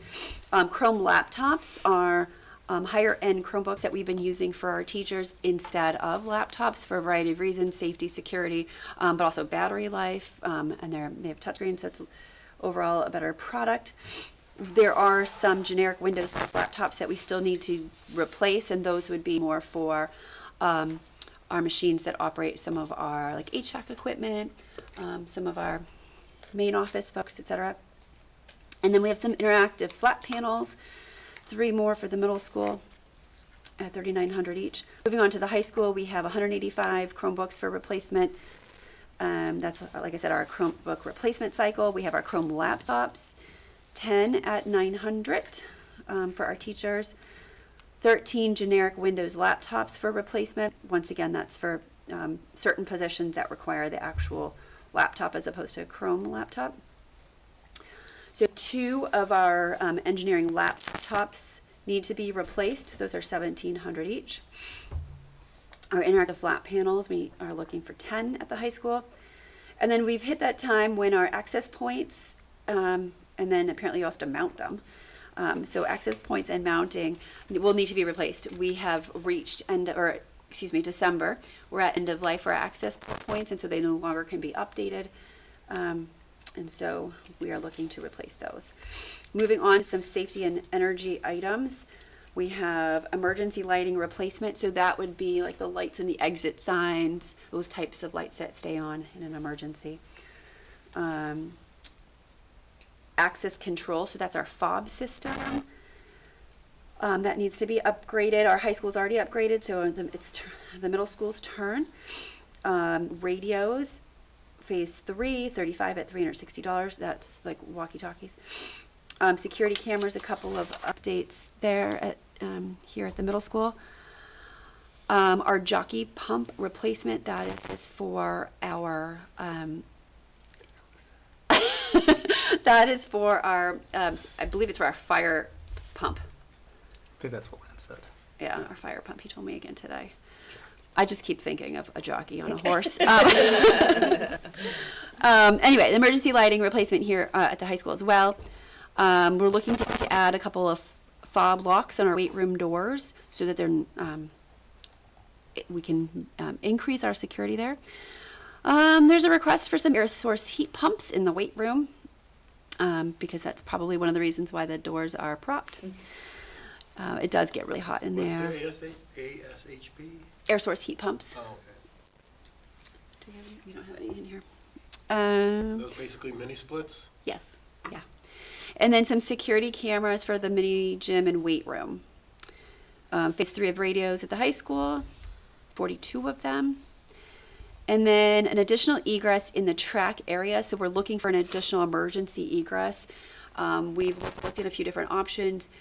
We potentially are able to do that in this year's budget, just with some funds that have become available. But it's, if you're looking at our old, where our track is, and you're kind of staring at the coach's talking box about the off to one the that- right. Over near Love Lane, right? Yeah.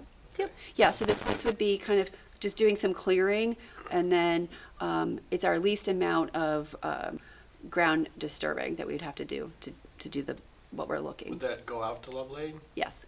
Yeah, an emergency only. It wouldn't be anyone can drive up, but. All right, moving on to maintenance. Okay, so our floor machines that we purchased when I started as assistant superintendent, those are reaching end of life. And so I love talking about floor machines.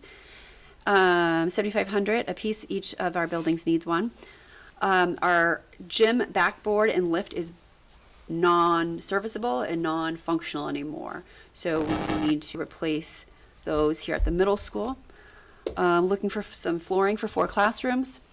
Ductwork cleaning, we saw phase 1 last year.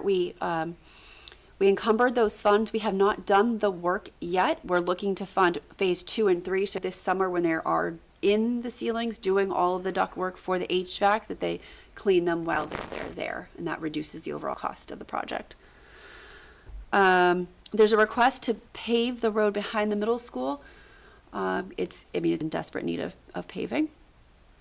Some ceiling tiles, phase 2, 3 and 4. I need my glasses. Yeah, and also is that a Roman numeral 4? Because it's not right. It's not right, I know. Roof section, phase 3 of 5 total for the middle school roof. It would be great if we could fund that for this summer so that when they are putting up the solar, we have another section that would be available. And then some updates to the life skills room at the middle school. What's the section or the phase that we brought forward on? Didn't we bring? So we funded one, and then you authorized another one. So there was a $150,000 section and a $180,000 section. So Have both of those 330. been done? No, they're going to be done as they're putting the solar up. So that's next summer. Really? Yes. All right, floor machine at the high school, phase 3 of bathroom partitions for $10,000. A hot water circulator pumps for $20,000. Phase 2 of some flooring. A mini gym wall padding replacement. So the wall padding is has been ordered for the main gym, but now we need the padding for the mini gym. Obviously, this is a huge thing that we need to consider, and it likely won't last long, but the back student parking lot needs to be redone. We're kind of beyond the point of seal coating it. So you mean the main back parking lot, not the one that was added on? Correct. You're talking the one about that's been there for years and years, yeah. So is this the full, like, take it down? Correct. And rebuild the foundation Rebuild it. of it? Like Yeah. literally take it to dirt and put in a new Correct. parking lot? Yeah. Okay. The front parking lot, the main area where our teachers park. Just needs paving. Yep, some paving for there. A multi-use building, facilities, turf, and snack shack at a bargain price of $1.5 million. That'll last. And then, and then I've been asking for this for years. We need to do a really good exterior wash and cleaning of the high school. The upper parts just, we have to Does take that- care of our Do building. you know if that price includes sealing? Are you talking about the exterior wash and cleaning? Sealing of the surface? I'm not sure. Something you may want to look into. Yep. It's some kind of a brick, right? It's masonry, right? Yeah.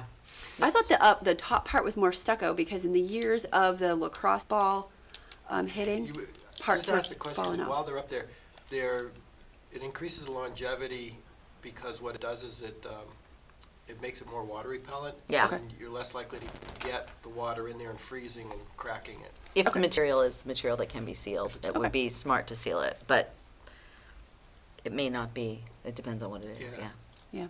Yeah. Our track resurfacing, this is actually supposed to be in last year's budget and it fell off the radar. It is at end of life. We cannot use all of the lanes.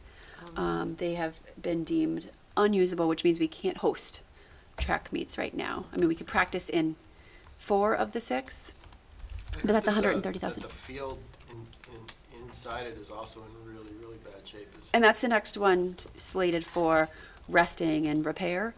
Okay. And the track is used by both the middle school and the high school for Correct. meets Yep. and practice. And but for practice. meets, yeah. They practice all together. They practice together, okay. Do we use is there a track around the turf field? No. Oh, we don't have one? No. Okay, the large gym floor needs to be resurfaced and finished. So this means really sand it down to the bare bones and then redone. We have just for years of use, we have holes in it. That one layer of wax is not going to fix that. We do have some ADA updates. You'll see this over time, just as you did for the middle school. We had a couple years of that, and so some of these need to move on to the high school. So we would like to propose $50,000 for next year to begin that work. Reframing of spaces for special ed programs. So our special ed rooms have organization that doesn't quite make sense and creates unusable or less than ideal spaces, and so creating some walls, etc. tennis courts at the high school for 500,000. Can we put that inside the multi-use building? I love where you're going with this. Indoor tennis courts? Wow, that's fancy. And they could open up and there'd be a pool underneath. Yes.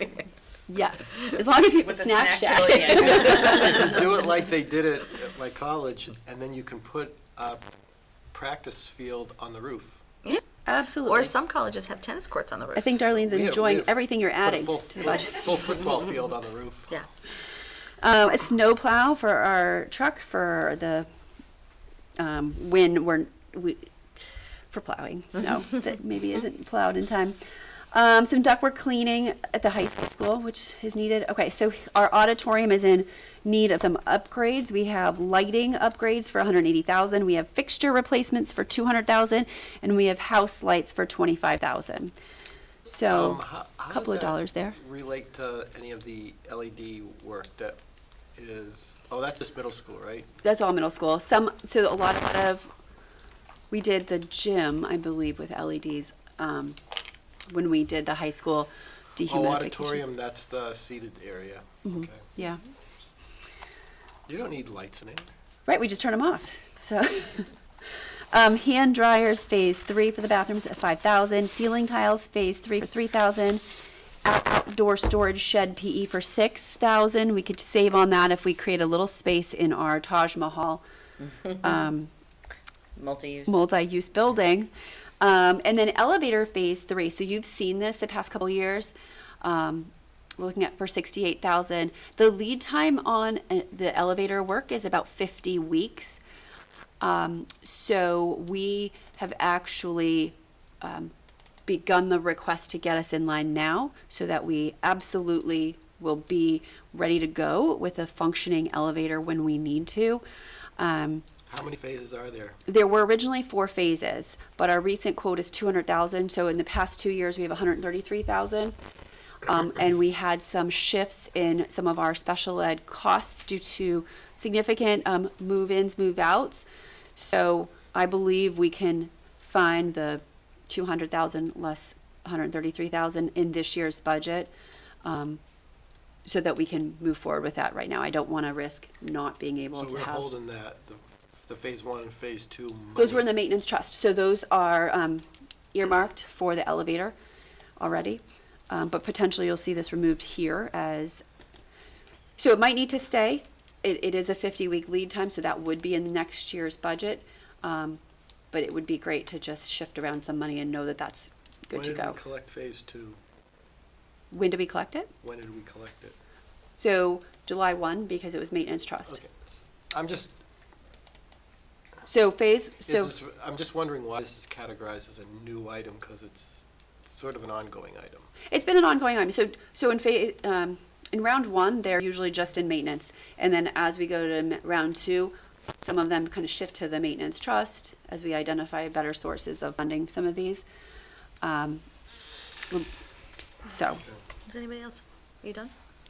that is it for the new items. If you'd like to add anything, let me know. Does anyone have any questions? So the ADA updates, you said that there would be multiple phases. Do you think you could come back with sort of an idea of how many phases that would be? 2. 2, okay. I thought you said multiple, but two's just 2. Two multiple? 2 is multiple, I guess. Well, so you saw 2 phases for updates to the middle school. Yeah, I don't remember that, And but so now yes. we have 2 phases of updates Okay. to the high school. And So will round 2 provide any guidance maybe by December where some of the funding will come from? Yeah, For some of these absolutely. things? Okay. Is it expected that there are significant items here that may be eligible for any external grant funding? Or are we pretty much? Absolutely not. No, so if you recall, we had applied for building aid for 4 of our schools, middle school, high school, CSD, and RMS. And those 4 projects were placed in the bottom 4, and we reapplied to stay on the list. And then this year, with the shift in our business administrator, superintendent, et cetera, we chose not to spend the amount of time it takes to redo that application. And then I received an email, can you tell me why you didn't reapply? And I said, yes. there is no money for building aid, and we haven't moved from the bottom four. It doesn't seem like it's likely to be funded in this year. But yes, we still have the need for these projects. And they said, okay, thank you. And I spoke with the individual in charge of that department, who didn't realize those emails went out, and he sort of laughed at it. He's like, yeah, there's no money. There's not going to be any time soon where you'll see money for building aid. So no, I don't see us. I heard that one of the priorities was the security stuff, so I didn't know if there's any money for the So cameras. we and did things like apply, that. yes, thank you. We did apply for SAFE grants for all 6 of our buildings. The scope of them this year, so they always pick like some focus areas. And this year, the focus areas were not really in line with things that we were going to do, but we did apply. The maximum is 100,000. I don't think we reached 100,000 in any of our schools based on what we actually need. Can you remind me of what the high school? The Ballards. I guess couple more the net is that Ballards. you think these are going to actually have to come out of the normal budget. You're not anticipating significant offsetting revenues. No. Okay. I'd like to remind the viewing public that this is round 1, which is the round 1 and 2, which is the opportunity for people, building administrators, administration, SAU, for employees, for people to make requests, but that this is not in any way, shape, form finished. That there will be things that are removed from this list. There might be some things that are added on, but it's important that no one at home is saying, oh my gosh, they're going for this, this, and this. It's just a matter of knowing what's out there, needs and wants that are out there. And that's why this process is so helpful, because we do see the same things over and over and over again, and they do get cut over and over and over again because we prioritize. And then at some point, they're there, and we say, it might be the time to do it, because it's been on the request for 10 years or whatever, so, yeah. I wonder, this is only half joking. The lottery reaches a point where there's a statistical method to essentially not assure, but almost assure you're going to win. Yeah, you think we'll ever And win that? I'm wondering whether we have the resources to calculate that and find out at what trigger point, spending $1 million gives you assurances that you're going to get. You're going to win the lottery? Yeah, no, you don't have to win it all to Yeah. pay, but you'd actually get a payback on it Yeah, with a I don't partial. know. Because that's about the only way we're going to get some of these things. Yeah, pretty Yeah. much. But it's important for the community to know that these things are that we do think about them, so that's great. Okay, thank you very much for that. Are there any other questions? Moving on to the updated final 2026 annual meeting timeline. This is a work that the whole board is not involved in. I do get looped in the beginning of the process, and so these are the dates. There's been feedback from both moderators, from the chairs of both of Hollis, Brookline, and the co-op.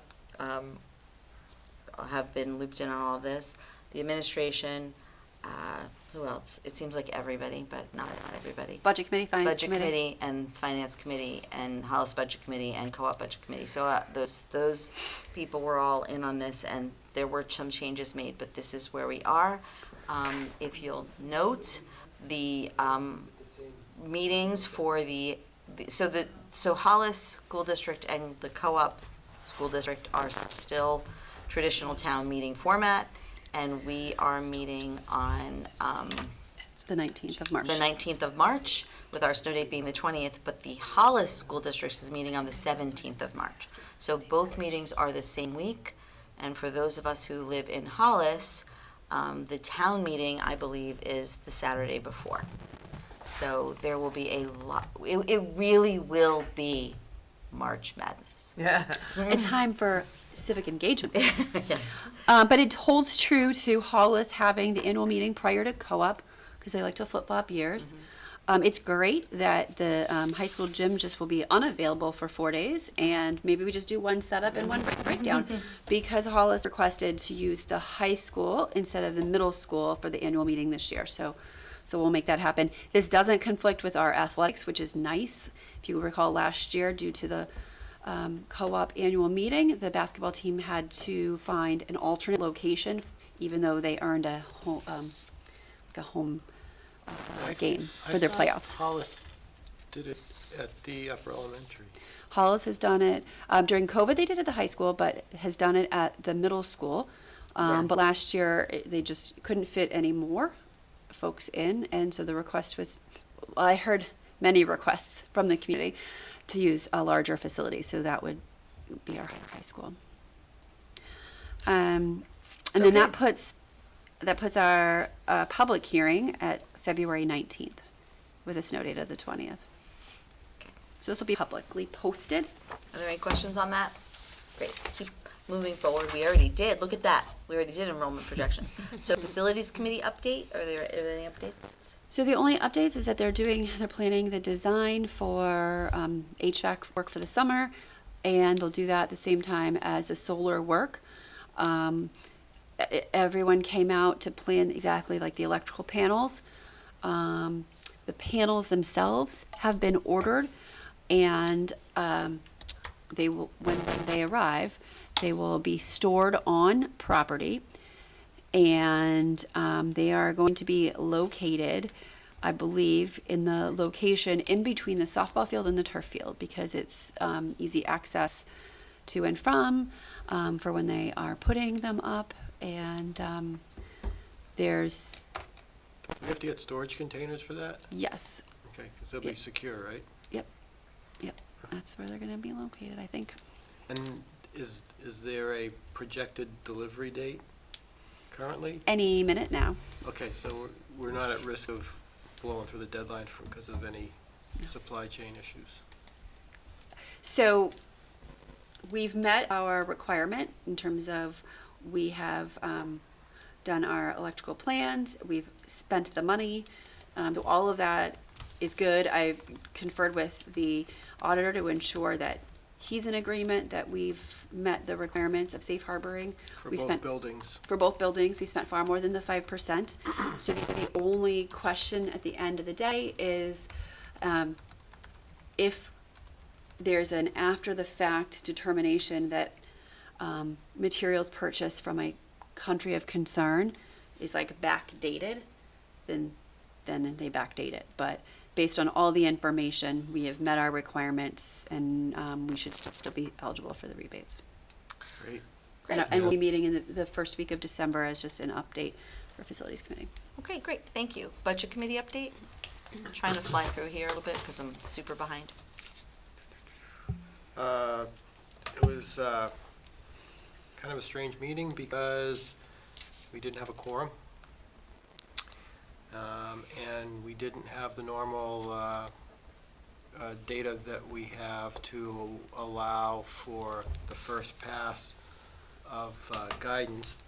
But our esteemed committee chair, who happens to be sitting nearby, judging what I say, went through a very thorough analysis of where we are, and because of information that was going to be coming out in November, including the enrollment, adequacy, the updates on the statewide property tax, and the SAU budget, there's still a lot of open items, but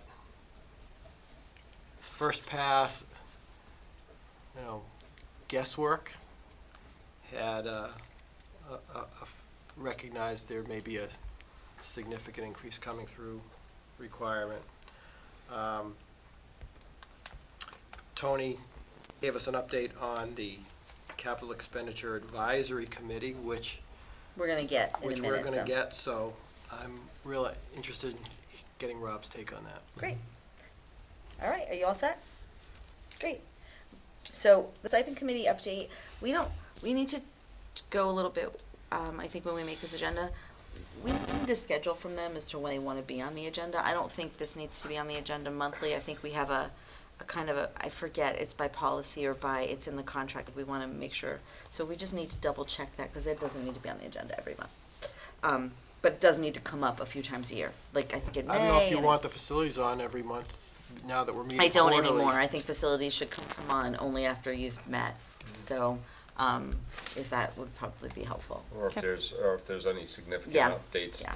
that Right. the board needs to know about, yeah. I want budget committee on there every month though. Okay. And policy, we're here anyway. We're under the deliberative item. We are always here. And so CEAC, All right. CEAC. So we continue to provide co-op inputs into the view that the committee's building. We have a date on the 15th of December to present in front of the, at least preliminary view, in front of the select board on the 15th of December. So we have that scheduled. There's a public meeting, so if you want to come down and cheer us on. December 15th is like the day I want to be at the select board Excellent. meeting. No, I figured, so. There's nothing going on in December. Rob, could you just forward the information about that by email to us? Yeah, Thank you. Sure. I'll get it to you, Holly, and you can send it out, Sure. just following the rules of Sure, engagement send here. it to me and I'll send it Yep, out. Yep, okay. sounds great. So, yeah, I mean, our discussions have been primarily around, the big ticket items. And I've been consistently saying, well, I don't see any major budget or bond initiatives coming from the co-op anytime soon. Of course, we're getting more information on, maintenance items and things like that. But it's still, as we said this evening, it's still pretty early, round one. So they still tend to be used as inputs, but we don't, we know they're going to change. So we just kind of go from there. I think the big discussions are around enrollment, and certainly in the Hollis district, and initiatives that they may be bringing forward this year. And also what effects might that have, particularly to the middle school. So that's why some of my questions Sure. around expansion and line of sight of those possibilities, and how close or how far out they might be for us. So trying to get a sense of that, because they're building it into a multi-year picture. I think that town goes out to almost 10 years. We go to primarily 5 years. I'm not suggesting we expand that. I think 5 years is more than adequate, because I think after that 6, 7, and 8, I mean, it's hard to plan around that kind of data.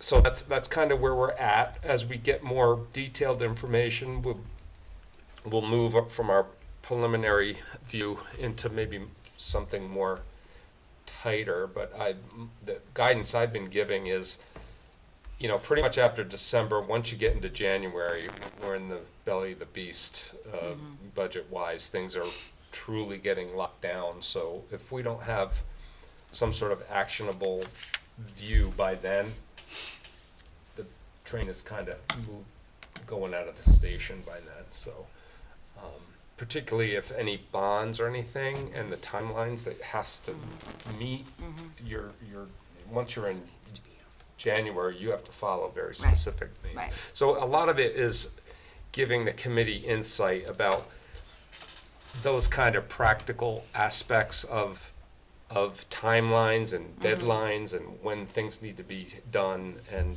So the committee's just trying to consolidate the information from That's right. from the 3 different boards. Yep.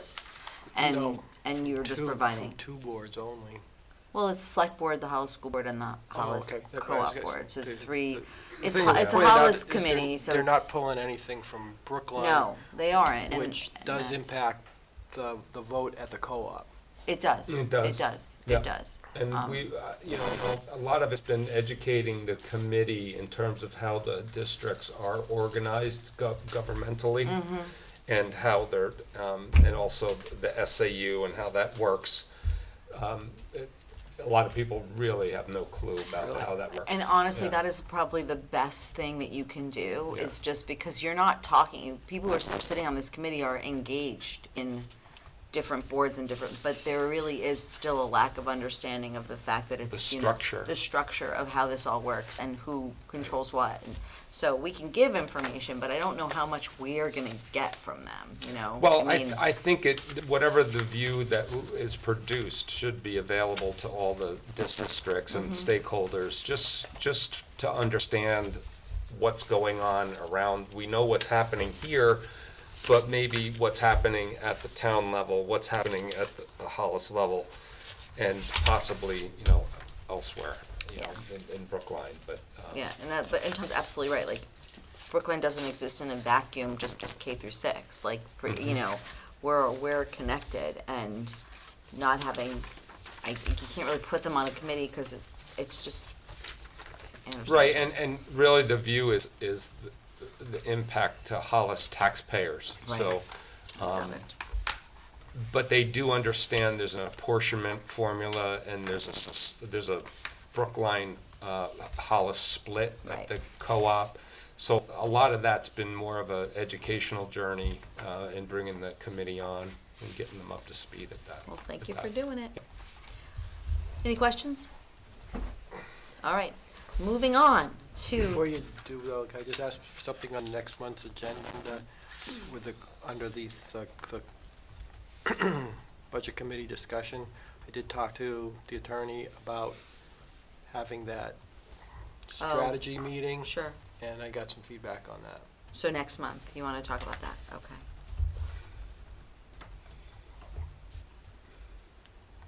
We're both making a note of it, so, It might make it. yeah. And if for some reason the agenda comes out, I think you guys, I think Emmy sends it out like the Wednesday before, so if you can just remind us if you don't see it on there. I'll 'Cause she'll- remind you if she's- I remember. she's happy The to reason I'm remember. asking you to do it is so that it'll remind me. Right, you're gonna have to refresh my memory offline on that, About so. what? Just what you want it to say, but we can do that offline, because it's getting late. Okay, so we have a bunch of policies, so many policies we're trying to get through. So we have a memo, so I'm gonna try to go through these quickly, because most of the ones on the memo, we feel like don't need much discussion. Maybe if you get down to the first read, yeah, I know. But if you did not bring anything up last time, then we probably didn't make any changes, and it's, you know. So we are presenting for second read and adopt with no changes. And the reason these are being presented as second read and adopt with no changes is because we need to move them, right? So we've got AB, parental bill of rights, there were no changes recommended, no questions. EBV, school safety, and IJOA, field trip and excursions. These were all things that, is that IJOA, that should be third read, shouldn't it? Is it really only second Second read? read. Because Tom, we made a change based on Tom's recommendations. At the last meeting, November 12th. So, but if we made a change based on his recommendation, did we make the change on the first read? There was changes on the first read as well. There were amendments on the first read. I think you are correct. I don't know if it's third read or second read, but I think there were changes, but Okay, so, but if there's no changes, there's no, I don't think there was a change to content. It was a structural change. Okay. You broke up Okay. the paragraph and Okay. capitalized. okay, that's what we did, okay. Then, for second read and adopt with minor changes, IHBAA, and evaluation requirements for specific learning disabilities, that was also a punctuation change, wasn't it? If I'm- Language It's change. a It lang- was- The judgment We changed the word based on, actually, I'm gonna look at the notes Yeah. here. We changed the first sentence. Yep. And we changed the word determined to identified. Right. And judgment to determination, so that we weren't using determined twice in the same sentence. And we Going bye-bye. added Brookline Cooperative School District because it was reading Hollis School So District. those were minor changes, they were not substantive. So those would be, if we pass this memo, those would go into adopted policies. present for second read with minor changes, these would just be second read and we would still be able to review them, is EVCH chemical hygiene plan and KI visitors to schools. And I think we made some we made some changes to KI to include language that, I don't have this in front of me because it's hard for me to do this and flop back and forth, but to include language that you brought up, Tom, which was to make sure that we recognize that school board members are considered visitors to schools and they can't just pop in. So we did that, and then we also clarified like grounds, outside spaces, and what our expectations are there. And clarified the school grounds during the school day. During the school day, because we can't really monitor the school grounds after the school day. So, and we also made it clear that people who could be on the school grounds for some reason during the school day need to check in at the office. So that was one of the things that we did.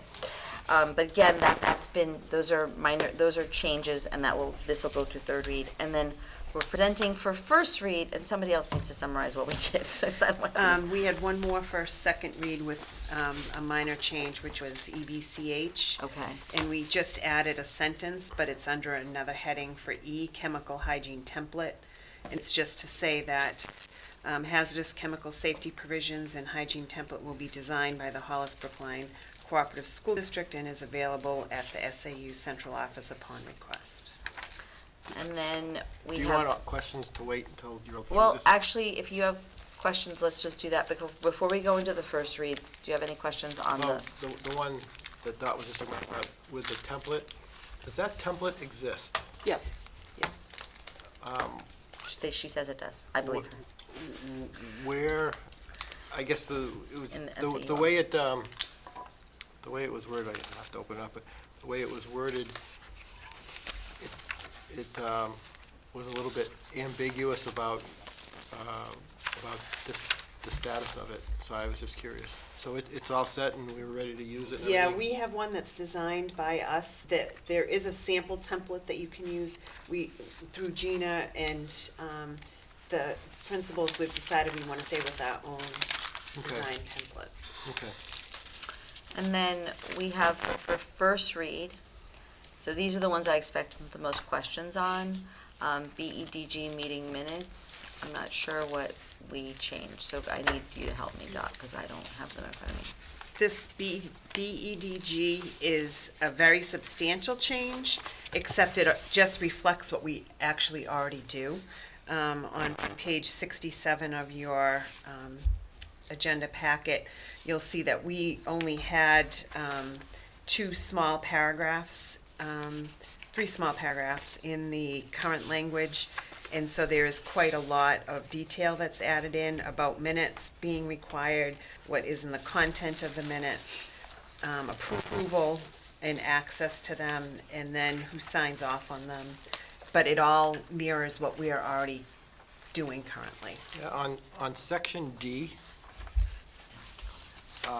there's, I don't know if they're holdovers, but references to paragraph D2, next paragraph C2. I think all those references are wrong because those sections don't even exist.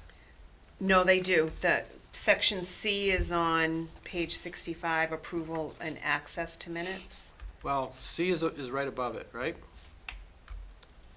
Are there two Cs? Yeah. But the stuff that they're referencing,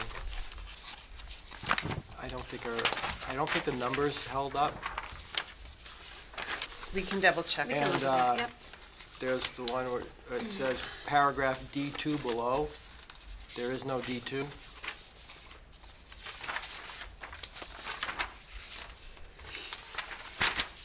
Both paragraphs have references to section D2. Okay, that's in the sample language, so we'll double check those. And then there looks to be missing information about sealing the minutes because it talks about going up to see how to seal the minutes. but I couldn't find that anywhere above the actual procedures for sealing minutes, or not so much the process, but the criteria for sealing minutes. Because it references that you need to, you need to verify that it's sealed for the right reasons, and that determines whether or not they get unsealed or how they get reviewed. So those are the two notes I had on that one. Okay, great. Do you have notes on any, okay, keep going, you're going, Dot, we've got, All right, IM. IMAH is the next one, health education, daily physical activity. We had one small paragraph, and this again, just expands with a lot more detail. It is also matches the language for the new requirements that were in 306. This is one of those policies that I had identified for you that would be coming. go ahead, Tom. On the first paragraph, the last sentence says, "The board recommends the following practices." To whom are they recommending this? We're looking into that actually because that came up in another district as well, or in our meeting. Because they don't want the board, they don't want it to read the board, so we are looking into having, to see if we can change it to the district, or if it's But even if it's, codified. I mean, we gotta figure out who has ownership of doing all these activities below. That's why we think it should read the district. We think that's an error. That's, I think, too So- generic as well. We had a lot of conversation about this, and struggle with it, with the language of this particular, it's coming straight from the RSA, and, I think, I remember so one of the things that I really struggled with is, maybe we changed it because I was really frustrated with, like, encourages student, no, where is it? There's one where it says we encourage, like, movement all the time. Is that in this one? Yeah, Is it- encouraging parents and guardians, encouraging teacher, staff to Right, like, exercise. it's tricky because right, like, There's the no board teeth in recommends it. the It's following just practices. recommending it. So Yeah. who's encouraging parents and guardians to support children's participation Right. enjoyable, and who's checking on that? Like, Exactly. we don't know. So like, we had a lot of conversation about that, but this is the way the law is. So we're trying to take the law, but the law is not really clear. And I think there's one about committing, isn't there, maybe we pulled it. Maybe we just decided to get rid of it because we didn't like it. The 30 to 60 minutes a day. I think integrate health and physical activity across the school day.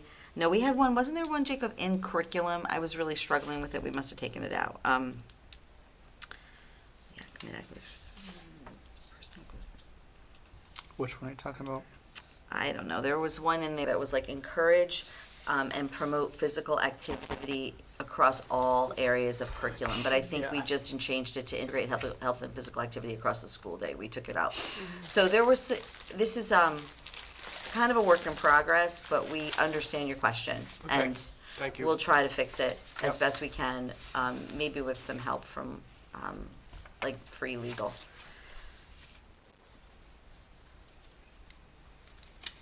And the wellness committee is also looking at it too, I think. So, okay, go ahead. All right, IMBA was remote learning. With the sample, we took out section A because we do not allow remote learning for weather, inclement weather. And so B became A, so that was what you got from Emmy today.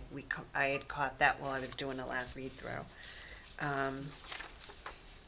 And so this is also a policy that is under and expanded through 306 and encouraging a lot more accessibility to remote learning for different options. Is remote learning exclusively online, or is it's also? No, So it can be in a lot of different ways. Does CTE constitute remote learning? No. No, Okay. no. What is CTE considered? Because it's not local. You know what I mean?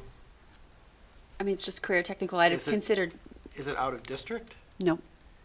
No, I mean, it's just, it is. Because you're partnering with a CT center, so. Yeah, I know, because some of the things that talk about remote learning seem relevant to CT instruction, but it doesn't fully fit it, but it also doesn't fit all the criteria of in-school learning because of the transportation aspect of it and Some the of the new, like, resources. learn everywhere, anywhere. Yeah, well, the CTE is with the partnerships. Yeah. Remote is our online and internet learning. And then you'll also see a policy that will be coming forward called ELOs, which are external yeah. learning opportunities. And that would be the broader category of. Okay, thank you. Okay, so we got IMBA and then JLCK. Yes, JLCK is for physical needs for special education students. This was one sentence. This has been looked at by Assistant Superintendent. Lauren. Yep. A couple of questions on this one. On 2C, does it require that all those positions be employees as opposed to contracted? I'm wondering what the law is requiring.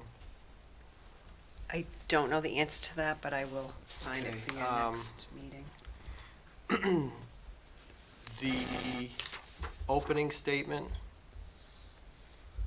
where it says, do you have to use the word ensure? Yeah, well, we'll look at that. By If we don't have to, we can change that to the board is committed to helping. I don't Yeah, know. because I don't know how we We can insure it, insure. right. It would be like, We could just put support Like all helping students within support, the yeah, or- district. Yeah, I was Encourage just We saying, can pull out soften the- that. If you could pull out that word. if we Yeah. can, we'll look and make sure we can. And, where was the other, essential, where was the, I would suggest, if you're allowed to, changing essential to maybe something like beneficial, because I don't know that there's, Essential's a pretty strong word. I don't know that there's consensus. Like, yeah, essential is like you have to eat and drink, but you don't have to. Mm-hmm. Yeah. Okay. Thank you. Those are all good points. Are there any more on this And one? then JLIA, I have to find it. supervision of students. This again took one sentence and expanded it, and gave a broader definition to school, including property and during any school-sponsored event. There is a, next to the bottom line, supervisory duties shall include the loading, unloading of buses or school transportation. That's only on our end, right, at the school?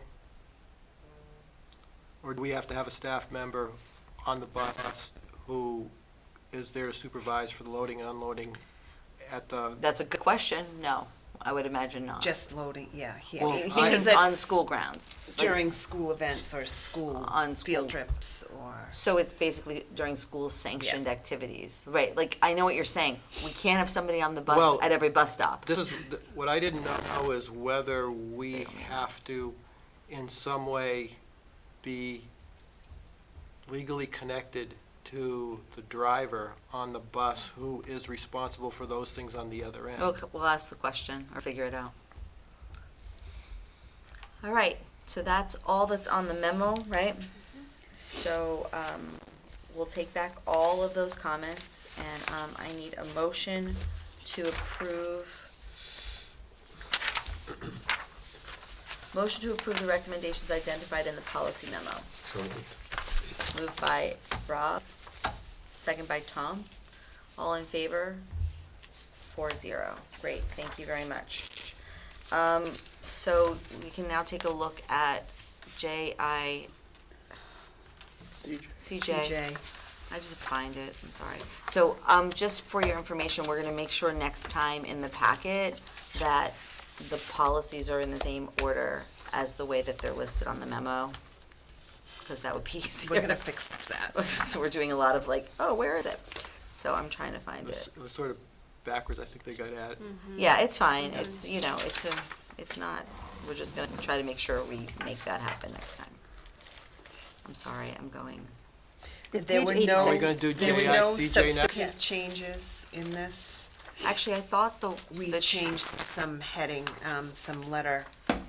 Actually, Took out the substantive change is, and they're not in here. Oh, She that's didn't take right. it out. Yes. She didn't show it. So the substantive change is that we removed the consequences, but we changed the sentence. So it says consequences for violations of this policy will be pursuant to the student handbook for each respective school, period. And then we took out all of the consequences.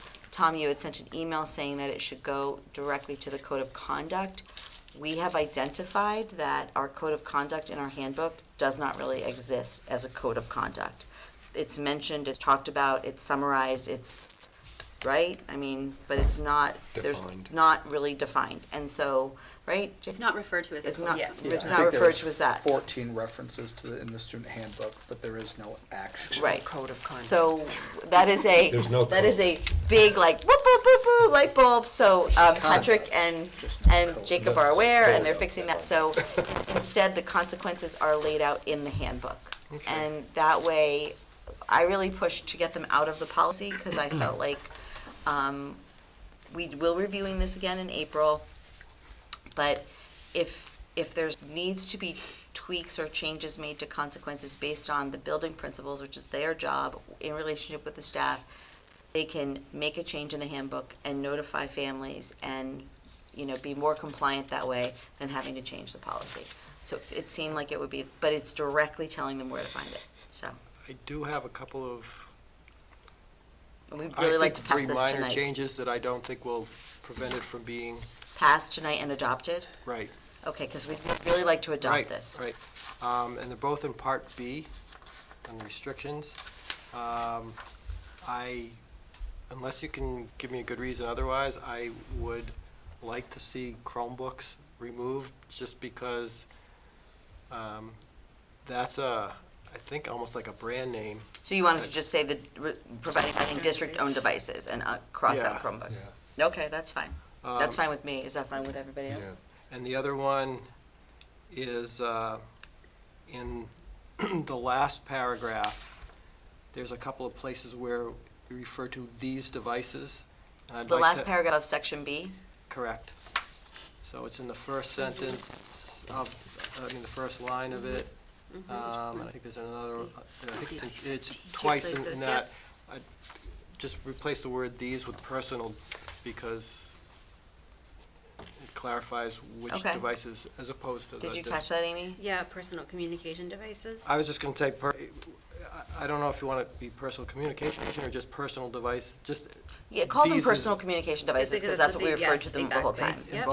both locations of the Is that first. cool, I got Jacob? it. That's it, Does that work for you? surprisingly enough. Okay. Yep. Dot, did you catch it? I did not catch the last So one. I the got last it. one, Amy has it, so it will read, we have to make sure that Dawn knows this. So on page 86 of the packet, it says, while it's best practice that it says that these devices are not brought to school, we want to change the "these" to, well, it's best practices that personal communication devices are not brought to school. And then can we keep the "these" in the second part, if these devices are? I would brought to school? recommend not, but I You would- wanted to say, if personal, every time it says, it should say, if personal communication devices are brought to school. So that's wordy, but it's clear. Okay, It's only those two spots, but so if we can amend the policy to do that. So the policy will be amended by removing the word Chromebooks from the sentence that says the district is responsible for providing district-owned devices, cross out, remove the parentheses Chromebooks. And then the next sentence, while it is best practice that personal communication devices are not brought to school, if personal communication devices are brought to school, they shall be kept with the power turned off in the student's assigned locker. That's how you'd like it to read. Okay. Dawn, I hope you caught that, because we are going to adopt this baby right now. So, okay, we got it. Did you catch it? Okay. So, I would like to have somebody make a motion to accept the third reading of policy JICJ, unauthorized communication devices, and As amended. as amended, and adopt, right? So Is it- Or moved. do we just adopt it? Waive, how many readings are we waiving? No, we don't have to. No, read we're it. already at 3. We already did Okay. 3, so it's the third reading and adopt. So moved by So Rob. moved. Second by Tom, and all of, vote please. Okay, 4-0, motion carries. No, this is Okay, yours. You're supposed to be. and we got one more, I think. I? 2 more. 2 more, oh my God. But they're connected. Okay, We have IK and IKF. IK is the earning of high school credit and achieving of competencies. so let me And get somebody to put it on the table. I'd like to motion to accept the first reading of policy IK, earning of high school credit, achievement of competencies as presented. Can somebody So move that? moved. Moved by Rob. I need a second. Second. Second by Amy. So, on the question, or, however they say. So, go ahead, Dot. You can now talk. to This is, and Jake, you can hop in too. This expands from just a few sentences in our current policy to incorporate all the changes in 306. It gives definitions, it talks about awarding of credits.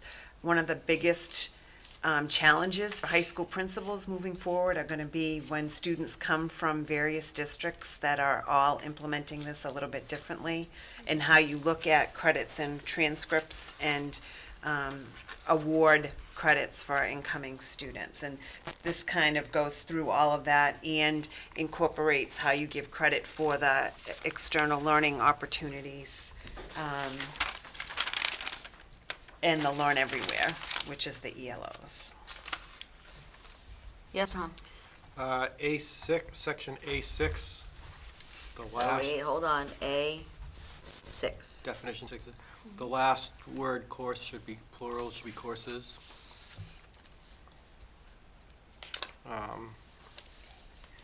B1,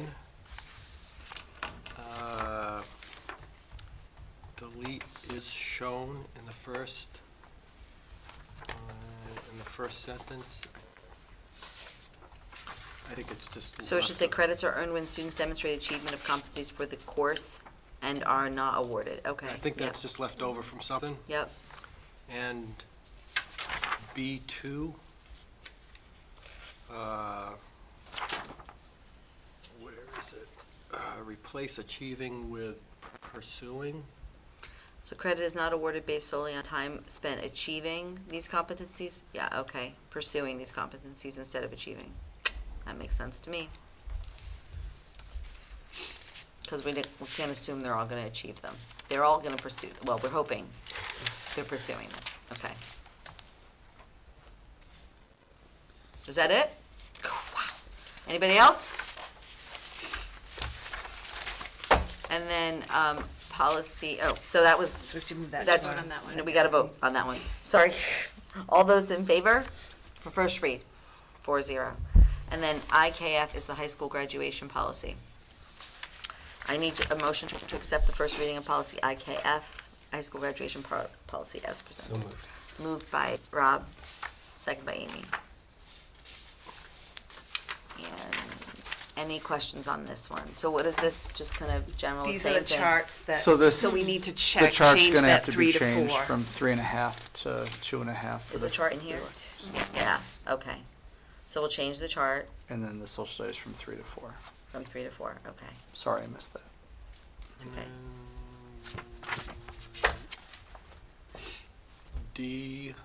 D1C.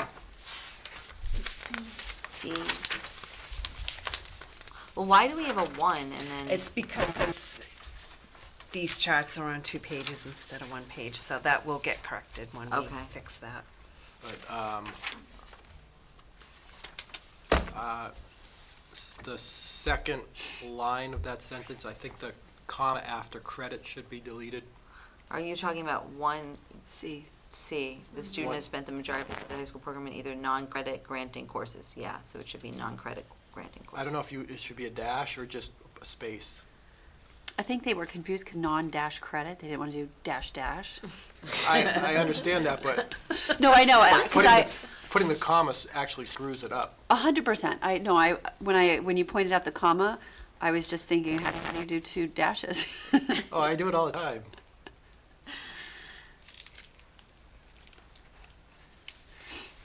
Okay, I think it's just, you just call it non-credit dash granting, non-credit granting, I think that's fine. Anything else? Okay, all those in favor? Wow. 4-0, motion carries, so that was for first. Okay, all right, I have, well, there's no non-public tonight, so I would love a report out from the press. Are you sure we don't have a non-public? We could have a non-public. I'm, the only thing I'm curious is there was a discussion at a previous meeting. I was curious what the outcome was. Maybe we should have a quick Yeah. non-public. Quick non-public. We're gonna have a quick non-public, kinda but we're know gonna what do you're- the where you're report, going. we're gonna do the report I out have from the the same process curiosity. Sure, observer. so we had a little bit of unexpected conversation regarding some of our correspondence and our minutes. Aside from that, we had a really robust discussion of our program of studies and as well as our new items in our FY27 budget. So Great. It was a well-run meeting. Good job. Thank you. You don't have to say it. That's a good job. I don't mind. I just need to know. Okay, I don't know. This is just a tradition of the co-op school board, this process observer thing. Okay, so I'm gonna have a motion, oh gosh, to go into non-public. A motion that the board by roll call go into non-public session pursuant to RSA 91-A:3, Part 2, or Part 2C, to discuss a matter which discussed in public would likely affect adversely the reputation of a person other than a member of the body or agency itself. So Tom, aye. We were We need a motion. Rob first. I made Rob it. made the motion. I need a second. Tom, now I need a roll call. Tom, I. Amy, I. Holly, aye. Rob, I. Rob, aye. Okay. 4-0. We are in non-public and we will adjourn At from there. 8:51. So you can shut it.